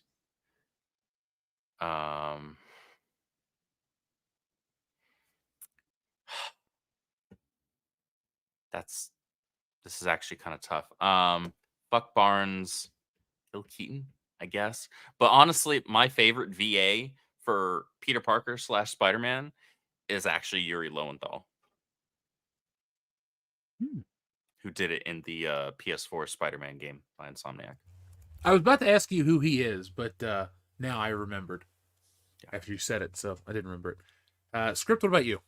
I'd probably marry Keaton because I really liked him in Spectacular Spider-Man. He kind of nailed it. Harris probably kill, and then Barnes would be the next one because he was Greg Brady as well as in the movies though. But I mean he did bring some energy to it, and he actually had a good balance between the attitude for the quirk and for the snips versus the compassion for Mary Jane and Aunt May and stuff like that. So I think he had a better balance. Neil Patrick Harris suddenly got a raw deal because that MTV show was really hard to watch. Oh, I really like it for not Spider-Man reasons. You know how we were talking about artists watch art for different reasons. Mm-hmm. Technically, it's interesting to watch. I also like it as a time capsule of. That's just why I get pissed when they want to alter movies, because movies are a time capsule of the time they were made, and sometimes I watch them to see what were we doing, or what was cool, or what was cutting edge. And that Spider-Man cartoon was what was cutting edge in 2003. It was very much like a step above reboot, which I think the same studio did it, but it was fun. I liked it. I liked that it was, and here's the thing too, folks. At the time, that was supposed to be the Tobey Maguire follow-up. So when I was watching it in 21 years ago now, that show was supposed to have been like the following adventures. So I'm watching it as the following adventures, even as a kid, I had my DVD shelf, but I had my Spider-Man figure from the movie on there. And, I was back there watching it going, all right, this is what's next, counting down the days till Spider-Man 2 dropped. And it was a thing. Like, that was an interesting time to wait for these movies because you had the internet, you had ways to find instant gratification. It wasn't social media instant gratification, but it was like you could Google shit or you could go to websites that had it. But it was such a fun time to like wait and build up. I don't think they do that right anymore. Sorry to go off on a Spider-Man tangent. Here's the Spider-Man answer you want. I'm killing NPH because he doesn't really add much in terms of the voice. Like, yeah, he did the game, Shattered Dimensions. He's good, but he's not the best of these three, so he's dying. See, Josh Keaton's on a great show and does a great job, but when I think Spider-Man's voice, I think Christopher Daniel Barnes or Tobey Maguire or the original guy from the cartoon, because depending on what era of the book being published is, I'll do it in my head. Anyway, sorry, that's super nerdy. I'm gonna go with I'm fucking Keaton and marrying Christopher Daniel Barnes because that voice means a lot. That's the one I heard as a kid. That was the second Spider-Man voice I ever heard because I had seen the other cartoon first. It's my go-to. Adama, thank you very much. Hail to the High Council. I hope all is well. It is going great here, man. I'll save you the details for another video. I have a question. Since we have so many superhero movies, can you guys give me a unique take on a superhero movie, something that makes it stand apart? Be here all night for it. The easy answer is lately make it good. Put a chicken and make her gay. Is that what you're saying to me, Andrew? No, they've put a already chicken done in it, that. make her hot. That They've I got already that done that. T-shirt on my store. Okay, that's a. I like your Script? T-shirt. I never am going to disagree with you about that, because even though we have instant access to everything you want on the internet, there's still something about seeing it in a movie. Mhm. It's like, it's almost more taboo because you're like seeing this thing that's in public and everybody's watching it, but you're like, oh, there's, boobs, blah, blah, blah, blah, blah. It's cool, it's art too. When you put it in a movie like that, it's art. It's not anything else but that. And anyway, the human body is art, so let's, calm down, society. Yeah, But, like tits and art. Yeah, I gotta put that on the website so I can sell those. They're just here, like on that shelf back there. Yeah, They're just there sagging. Really? Get rid of them. Oh, Yeah, man. Oh, I want to get everybody ready for Mark Woke Busters, though, so that's all I'm worried Okay. about. But Stealing Solo, folks, more orders are going out tomorrow, so go to stealingsolo.com right now to get yourself a copy. Powered by Shopify, so you get the award-winning safety and security. And I had a copy right next to me because I thought I'd be prepared like I wasn't the other day. Oh, it's over here. But, yeah, here you go. Brought to you by stealingsolo.com. There it is. Boom, boom. There's the back. We're action figures. I love toys. Thank you, Adama, though. To answer your question, for me, I would like to see... We've kind of done it with... No, we kind of haven't. No, that was different.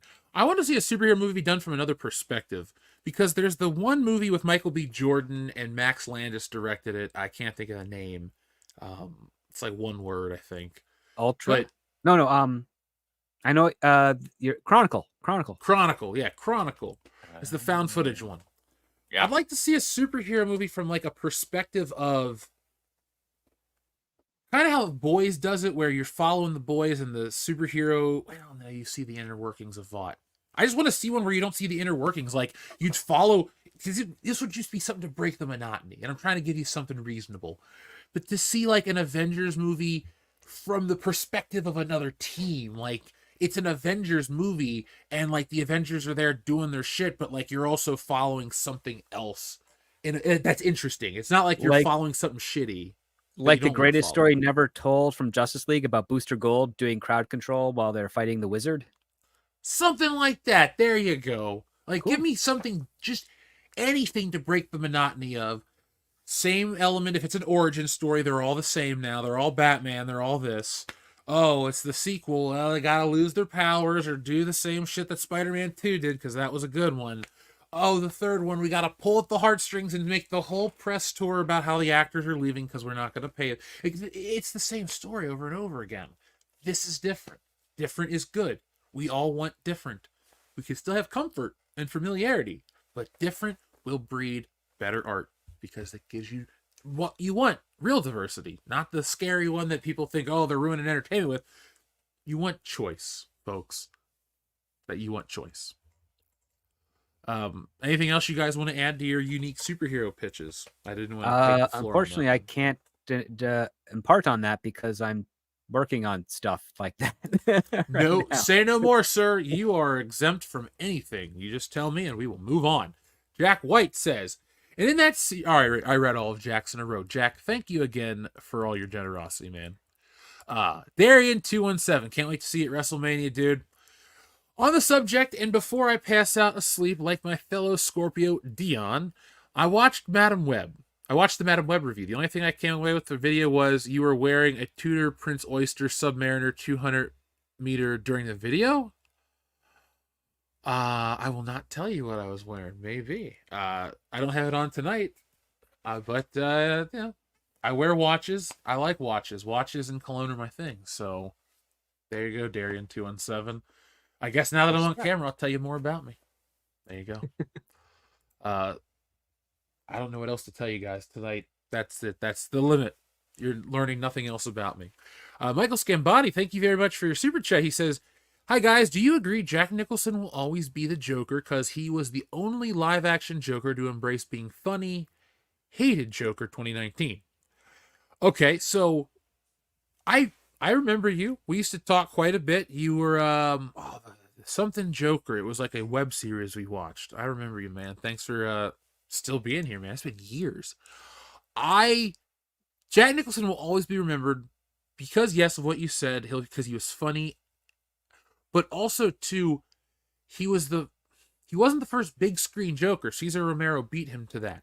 Yep. But his Joker was, maybe because it was contractually obligated, but really his Joker was the centerpiece of that movie. Joker did more than Batman, said more than Batman.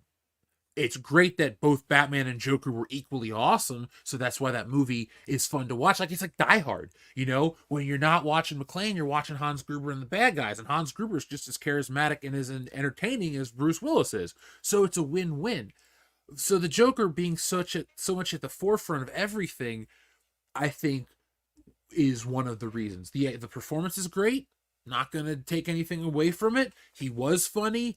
He was unhinged in a different way, because you got to remember too, when a movie comes out, like, that's why you don't change entertainment. That's why you have to just take it the way it is. 1989 was a different beast. This isn't 2008, where a scary Joker, that's what people want in the change. This is essentially, for a generation, the first Batman movie, because there hadn't been one in 22 years. And also too, Batman existed in reruns, but this is also at the ass end of the 80s, where they had just put him back into syndication to promote the movie. There was a window of time where people just knew Batman as a cartoon, a comic book, and whatever else you could find him as. So for as ignorant as it would make one be, technically to millions of people, Jack Nicholson is the first movie Joker, and that's why his legacy will always be so great, because he's just the unhonored first. He made it fun and funny. And one of the things that you can see on the DVD documentary is that he also knew how to make it scary. Like, that's the thing. Like, he knew the threshold of how to make it just scary enough that it would scare kids, but not traumatize them to have nightmares. That's what he was trying to play into. He's like, he understood that kids liked to be scared, and there's a threshold for that. Mm-hmm. And I know some people want to say, well, Heath Ledger really had the whole crazy, psychotic unpredictability down. It's like, he had it for what worked for that movie, but Jack Nicholson had it way more in abundance. Like, you would never expect him to throw a pen and kill a guy with a quill in the middle of downtown Gotham City. But Cesar Romero, one of the things I love about him is that his Joker was funny. Like, he didn't have the evilness that Jack Nicholson was able to bring to it, because of course it wasn't part of the context of that show, but like, he actually had jokes and things that were funny in it, and it worked for that part. But so did Jack Nicholson. I mean, great quotable line, "This town needs an enema." I mean, that's a layered joke that kids don't understand, but everybody knows exactly what he's saying. Is like, Gotham City's full of crap. Yeah. Don't have anything quotable like that from, unfortunately, Heath Ledger. But no, well, Heath Ledger was a different beast. Had a phenomenal performance for the character that was written. The character that was written was not the Joker. Same with Joaquin Phoenix. Mm-hmm. Fantastic performance. Oh, I forgot he played the Joker. I try to forget. Jared, if I hold the opinion that if the script had been correct and Jared Leto wasn't such a weirdo, he has the acting chops to have been able to play a phenomenal Joker. But that's not the cards we were dealt. Right? True. And also to society, can we just... Heath Ledger was great, and that was 2008. Let's stop trying to copy that enough that the internet is like thinking he's deep. Because the Joker has always been the most prominent Batman villain, but the level of analysis that's gone into the Joker post The Dark Knight has ruined the character, for me at least, where he's just... Batman is the dark, and he's the crazy, zany, colorful, and he's just evil and this and that. Like, I understand that Killing Joke tells his origin, allegedly. Sure. Yeah, exactly. But that's also an Elseworld at the time. It could not be his story. You can analyze that a lot more. I don't dislike the stuff, but like, there's no Joker to mirror my collection of Batman. It's like, I got this Batman shelf. Every representation of Batman, even George Clooney, I just gotta put him back up. My point is, like, there's a Batman shelf, but there's no corresponding cast. Spider-Man, it's his whole world. I just really like the Batman stuff because they've turned the Joker into something I don't recognize as the Joker. Which that is what I said at the start of the show, which is that sometimes the audience grabs onto something that might not be best for the character, but it sells. And the one thing that I despise, especially in the comic books, is when they started putting Joker and having that carved in smile of his face as scars and surgically done, as opposed to the fact that it was just a horrific natural grin. And then look no further than to all the fan films that all they did was just emulate the Heath Ledger crap. Yep. And it's like, this is why fan films, I mean, this is one of many reasons why fan films stink, but that's the main one, is that never does anything new. Yeah, I watched a bunch of them because I wanted to, more Batman, more Dark Knight. It was the early, and I get why I know I sound ignorant when I say 2008. It's the early days of the internet. It's the early days of YouTube and that era of web video content that everybody's making something. You just had to be there for it. But everybody, man, was so enamored with Heath Ledger Joker. I tapped out at that year's Halloween because every dude thought he was like unique to be Heath Ledger's Joker, and they wouldn't just dress up as the Joker, they had to act it out for you. Like, maybe I'll do a fucking comic strip one day where I literally interacted with about 15 Jokers Halloween 2008. I was Michael Myers, my buddy was the dude, my other friend was a werewolf, and another guy was like a shitty Jason. But we just, everywhere was Joker. And there was one guy that was the Joker nurse, and he thought he was like the belle of the ball at this bar. I was just like, dude, let me get a drink. He just wanted to like perform for people. And that's cool if that's your thing, but I guess, long story short, I'm going to yell at my cloud. Heath Ledger's Joker has inconvenienced me too many times in real life for me to like it anymore. I just will watch it. I'll respect it, but anybody that's tried to perform it to me has fucking ruined it for me. Stop. Okay? When I was doing, and Nurse Joker looks a lot like Sandra Bernhardt, and if you don't remember who that is, she was the crazy, scrawny redhead in Roseanne series. Yeah, she always made me uncomfortable. When I was in TV and film and theater, there were a couple of guys that multiple occasions did Joker monologues as Heath Ledger's Joker, and it was just like so annoying. It's like, you're not Heath Ledger. I'm sorry. Stop. No. Stop trying to emulate somebody who, while dead, is a far better performer than you. I mean, you're not lying. Never mind. I'm going to leave it be. I said my piece. I'm thankful to have the platform. Jack White has a different question or a comment. This wasn't about the anime. He says, Script, don't forget about the Peltz proxy fight and Gina Carano lawsuit and the America First legal lawsuit against Disney's DEI policies. Oh, yeah. Well, the Peltz proxy fight, that he needs a little bit more money before he can actually do some change at Disney, so I'm wishing him the best there. Gina Carano lawsuit, sadly, I've spoken to some people that are very close to the Disney issue on that. They are not worried or concerned about that lawsuit at all. Whether that's out of arrogance or the fact that they know more about the situation than the rest of the public, immaterial. I'm hoping that Gina gets able to score something in that, because that'd be nice. But again, I'm not going to hold my breath, and I'm not going to tell you what you want to hear. I'll tell you what is the facts at hand. That it's a steep climb for her, and I wish her the best and her team the best to get what they need. The American First legal lawsuit, that one I think is actually shaking Disney a little bit, because that has broader implications going on to it, aside from the other two. So yeah, we'll see what happens. But again, the best it could hope for is really just a regime change within Disney. It's not going to change. It's not going to cripple or destroy the company. It's not too big to fail, but it's not going down easy. I'll put it to you that way. Jack White, thank you for the clarification on a Demon Slayer comment I made. He says, it's not a re-release, it's a theatrical release of the first couple of episodes of the new season of Demon Slayer. Oh, okay. Because I saw the trailer, and there's a dubbed and a subbed version on night 1 and night 2. It's like WrestleMania. Now there's 2 nights of anime. I mean, I bet you people are going to go see both. I would, if I was into that. Like, if Lupin the Third or Golgo 13. Like, Golgo 13 doesn't even fucking talk. He says, like, 3 words. And if you don't know who he is, look at him. He's a badass. He's a sniper. He never misses. He gets $3 million a kill. And once you pay him the contract, he's guaranteed to get your man. There are episodes where people are like, they'll put a hit on themselves and then they want to get out of it because they got out of their problem, but Golgo will still go through with it because he's bound to that contract. It's a great show. You gotta watch it. It's very that's where I'm into anime, because you don't get those types of stories elsewhere.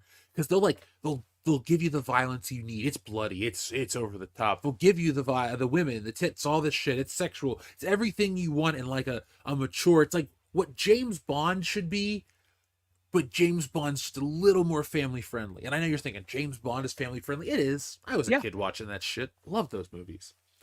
But Golgo 13 is rated like NC-17 James Bond. It's awesome. Duke Togo's the shit. You gotta check it out, folks. Even if you don't like anime at all, I don't care. It's just, think of it as a James Bond movie. It's animated and it's awesome. Watch the movies, but I think the TV show's pretty good too. I love it. So thank you, Jack. He also says some proper romance series recommendations. All right, let me get my camera on. He says Rascal doesn't dream of bunny girl, senpai, more than a married couple, but That's not a lovers.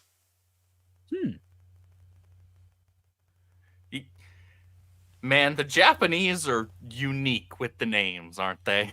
With the titles. Like, that time I was reincarnated into a slime, or is it wrong to try and pick up girls in a dungeon? Like, how do you... Hold on. You can't blame it on the Japanese, because we have Weekend at Bernie's, and that's just as bad as all the titles you're talking about right now. That couldn't qualify as its own paragraph, Jeff.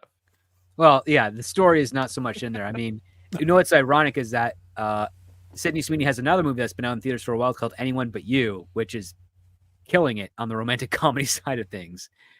And people are wondering, like, is Madam Web going to hurt her career? Nope, not with that movie crossing over 150 million worldwide. Oh, shit. Good for her. That's the one with, what's his face? Glenn Powell. Yeah.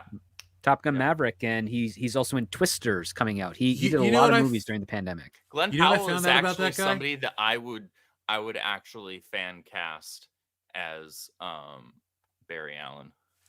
He'd be all right. He's my celebrity birthday clone. We're born on the exact same day, the exact same year. It's weird. I looked it up. I was like, holy shit. All right.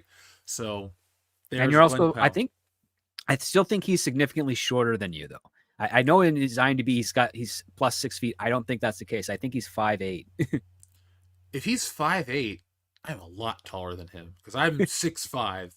My mom's like, you're taller than 6'5". I don't think I am. If I'm 6'6", I'm shortchanging myself an inch. Oh well. How dare you? You know you don't care. You know you realize you're tall, and you're like, I could be an inch taller. I don't want to go on about it, because some people are like, oh, I'm this tall. Whatever. It has its benefits. It also has its detriments. Don't ask. Indeed. Cars suck sometimes.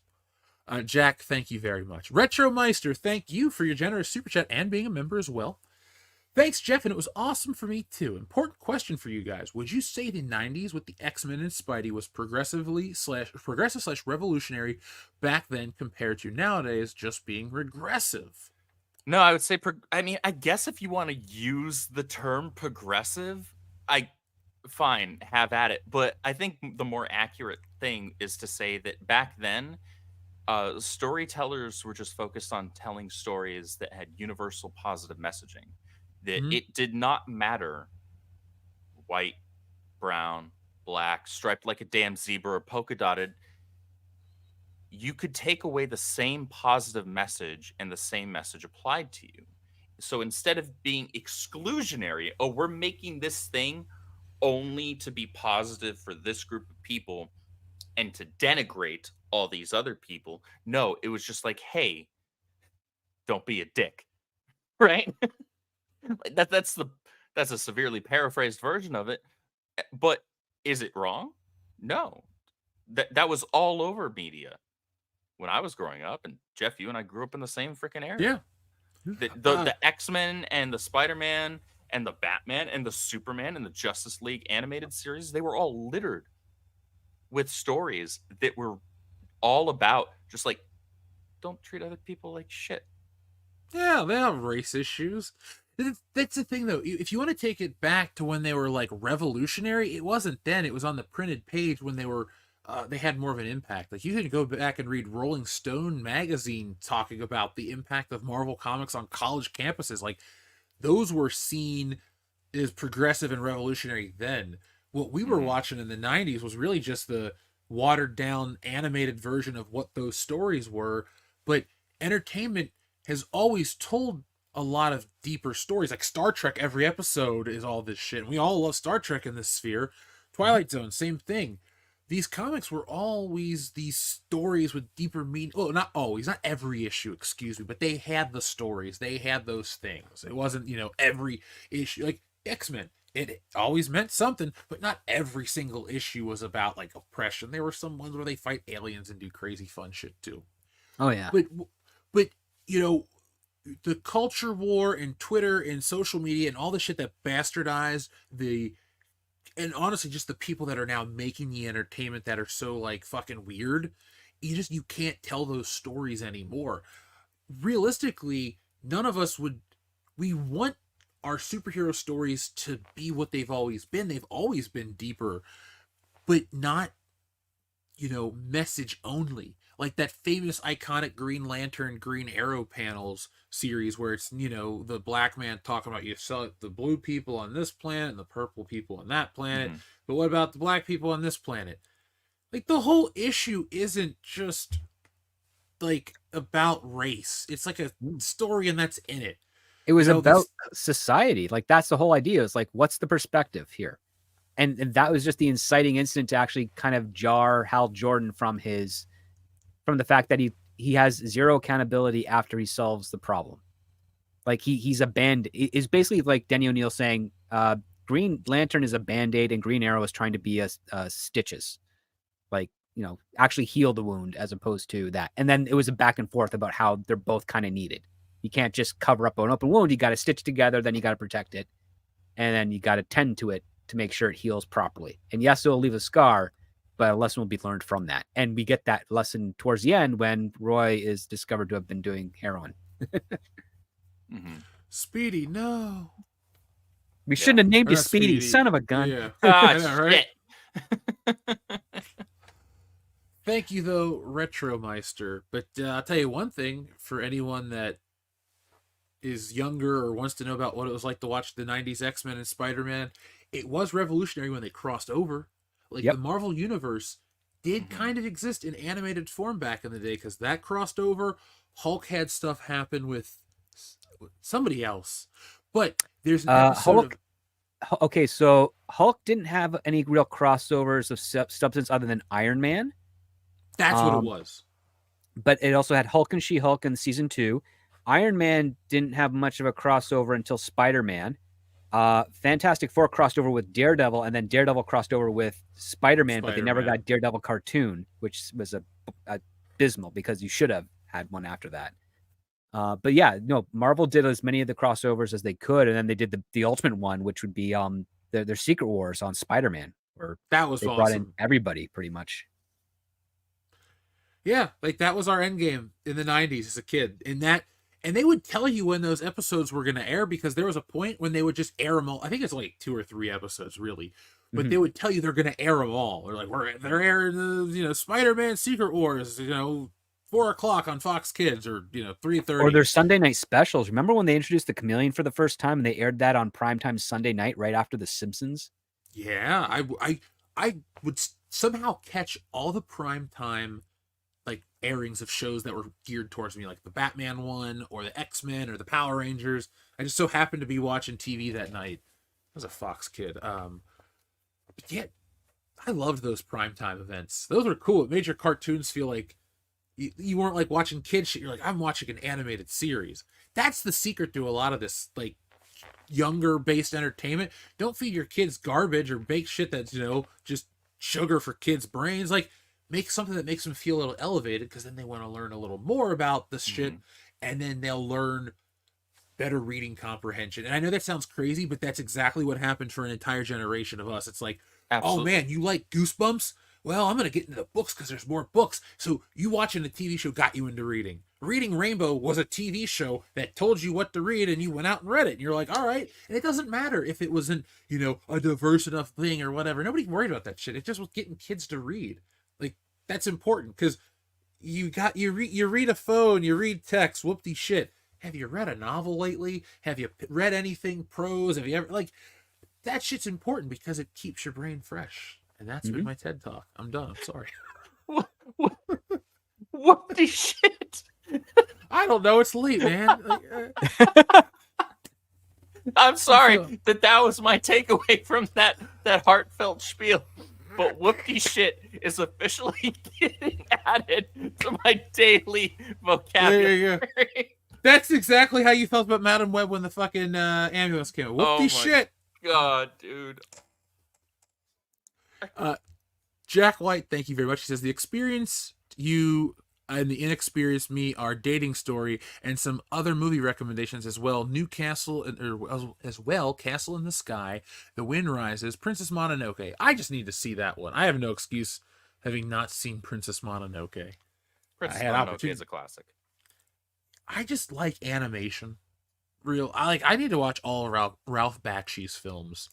I like those because I've always like gravitated towards like not the lower rent stuff, but like the stuff where you can see the seams in animation, like that grittier animation has always appealed to me, as well as the higher end stuff. Like this Fantastic Four I watched was dog shit, but I was so intrigued with how poorly it was made. The run cycles, they couldn't animate people walking forward or from the back because they couldn't do the depth properly. So they walked with their legs going out. Like Galactus walks through a shit like this. And you're just like, what am I watching? But this is the 90s one, right? Gumby. Yes. Yeah. I love the 60s one. The 60s one is well animated. It's Hanna-Barbera, so you're getting, quality work. Oh, yeah. And then when he fights Magneto and he tricks him with a wooden gun, I mean, that was funny. I wish they could have done Fantastic Four right. Super teams, I think, are a harder sell when they don't have individual personalities that you put together. Jack White also says, Weathering with You, Your Name, The Boy, and the Beast. Well, I got both of those in the last screenshot I took, Jack, so thank you very much. Again, Jack, if you could tell me where to watch some of these, I would appreciate that, because then I could, add it to my list. Xavier to God says, I don't want a Spider-Man 4, especially with that No Way Home suit. Yeah, I don't like the changed suit either as much. Is he talking about like the one he had through the majority of the film, or is he talking about the one at the end of the film? Oh, I thought he was talking about Sam Raimi's Spider-Man 4, and they changed the suit, and so a lot of fans have been complaining that the suit changed. What did they... So, the eyes are different, like the spiders are different, like a couple things. Me, who cares about all the aesthetics, was like, it's enough that I bought all the fucking merchandise. Like, the hot toy is on its way. It's going to go... Indiana Jones might be getting bumped completely off any collecting shelf. Sorry, Indy. But and Spider-Man might be taking even more real estate up. You just got to go with what you got. So I thought that's what the super chat is in regards to, but I would love to see a fourth Spider-Man movie with the suit from No Way Home at the end with Tom Holland. Like, that's the Spider-Man movie I really want to see. I want to see the continuation of the universe where he is poor. He's got to get into college somehow. He's got to struggle. We're finally going to get that Spider-Man story because that's what's integral to the character. You're taking, like for me, folks, if you ever want to know how I feel about these things, when you take away Spider-Man's struggle, duality with secret identity, that to me is like taking away the web shooters or the climbing up the walls or the jokes. Like, some people care so much about the jokes. I need the internal struggle, the monologue, well, not necessarily monologue, but the internal struggle, the strife, the doubt, all of that stuff that you saw Tobey Maguire emote on screen, that's in those books. That's always what the character's been about. The like dickwad character, sorry, Andrew, that Andrew Garfield played, that's never been a thing where he's just like I don't believe that guy had issues. Like, he had a hot girlfriend. He was broke, but he was cool enough to like skateboard and do that shit. And he was his brilliant. So it's like, how are you the nerd? Like, I don't believe that was ever nerdy. That was just like the internet trying to sell you a lie of this very well put together individual as a nerd. I'm like, he's too cool to be Spider-Man. He could be anybody. Like, he's more like Flash Thompson would be than Spider-Man. He didn't look poor enough, man. I guess Aunt May had a hair budget for him. This is the best screen name of the night. Crispy Mofo 1776 says, James Bond wasn't family friendly in the 60s. In the 60s, James Bond was highly adult. I agree. But not necessarily to the point that you would say it like that, because in the 60s, James Bond was merchandise towards children. In 1964, they had the Gilbert action figure, which was a Ken doll-sized James Bond that had a suit. And then the Thunderbolt came out. They made the action version with the fins. They added more action. They had specific artists like Robert McGuinness and this other Western artist to do these big sweeping style posters to appeal to children, to merchandise these films. People talk about Star Wars innovating merchandising in movies. James Bond did it to the nth degree a decade before Star Wars. 15 years, really. So James Bond really was always intended to appeal to kids, because they would even sell this James Bond secret mission pen, and you would write in secret ink and put it in the pen. It would shoot it, and you put it in water, and it would it would show you the message and dissolve. You name it. They had slot car sets. They had James Bond branded, they had a comic book. They had all of the stuff for kids that you would merchandise. James Bond bed sheets. I actually have a girl I worked with gave me a James Bond pillowcase from 1965. And it's just him. It's either the Thunderball one or it's him punching Odd Job or something. I can't remember what's on it off the top of my head. Long story short, Bond still was approachable to kids, because there wasn't overt nudity. There wasn't actual nudity. Like Ursula Andress wasn't naked in Doctor No. There was not. She was wearing a flesh-colored swimsuit. Yeah, and there's no overt cussing. They may have said damn or hell, but there's no son of a bitch. The first James Bond movie to say anything extreme was shit in Live and Let Die. I'm pretty sure it was that. Yeah, that's in Live and Let Die, but I'm pretty sure they don't say anything before that to that extreme. And they're really not extreme movies. If you compare them to any decade that they're coming out, Roger Moore's James Bond goes up against Arnold Schwarzenegger's most action-packed, violent movies. Commando is up against A View to a Kill. What happens in A View to a Kill? A dude gets drowned in a car, or a guy goes through a car wash and gets killed, and he comes out the other end dead, and you never see it. The Bond movies are never the most violent. Hell, 95, you got Goldeneye. Heat is a much more intense action film with a more visceral, intense style. So Bond has always appealed to kids in that way. And as a kid, I watched Tomorrow Never Dies, The World Is Not Enough, and I played the video games and got the generic figures that went with it. It was marketed towards us. But Golgo 13 is it's got next level shit that you wouldn't show a kid. That's something you elevate towards, high school, something like that. But it's got all the same hallmarks: the international travel, the subterfuge, the political angles. If you like politics and entertainment, Golgo 13's got that. Jack White says, Jeff, I just sent you an email with links to anime sites I use and another movie recommendation for you and the boy and the Heron. Oh, the Miyazaki movie that won the award at was People's Choice. Yeah, because Oscars haven't happened yet. Folks, we are going to have our Oscars party coming up soon. I got to figure out what date the Oscars are, and I know Jimmy Kimmel's hosting, so we have to boo accordingly. Boo you, Kimmel. That's all I got. That's all we got in Super Chats, folks. We had a lot tonight. Thank you very much for helping us reach another goal, folks. We keep on rolling. Moonraker had full frontal. When did Moonraker have full frontal nudity? It's also my least favorite. One of my least favorite Bonds. I don't remember Moonraker having full frontal. No, because okay, there's incidental nudity in Bond movies, but nothing that you can actually capture, get dinged for. You can see Agent Triple X's Bush in The Spy Who Loved Me when she's in the shower. All right, she's naked. You can also see nipples or this or that they forget the censor, or they put them in there intentionally, a frame, to see how much they can get by the censors. But I'm talking all gratuitous isn't there? Yeah, gratuitous. Mm-hmm. Yeah, it's. I didn't have a mom. Gratuitous is usually where they'll ding you. Yeah, and Bond should never be gratuitous. It should always be slightly classic. The Twilight Zone is never gratuitous. It's it's over the top, but those deaths or anything like that are not gory and the factor, the wow factor comes from other things. So Bond, I guess that's my way of saying is keep Bond at that nice hard PG-13, man. It's not about showing it to kids, but it's just never been about that. I don't think you guys want a harder edge James Bond. It wouldn't make him cool like John Wick. It would just be kind of weird and derivative and cheap. So guys, we've reached the end of a long episode. thank you folks for watching us. Script, Andrew, thank you for always as joining me tonight here on the show. It is our show. We guys, we did it again. We had another awesome one. What would you guys like to say before we go, if anything? Get yourself a copy of Stealing Solo. Get this copy. The next person to buy it will get this copy.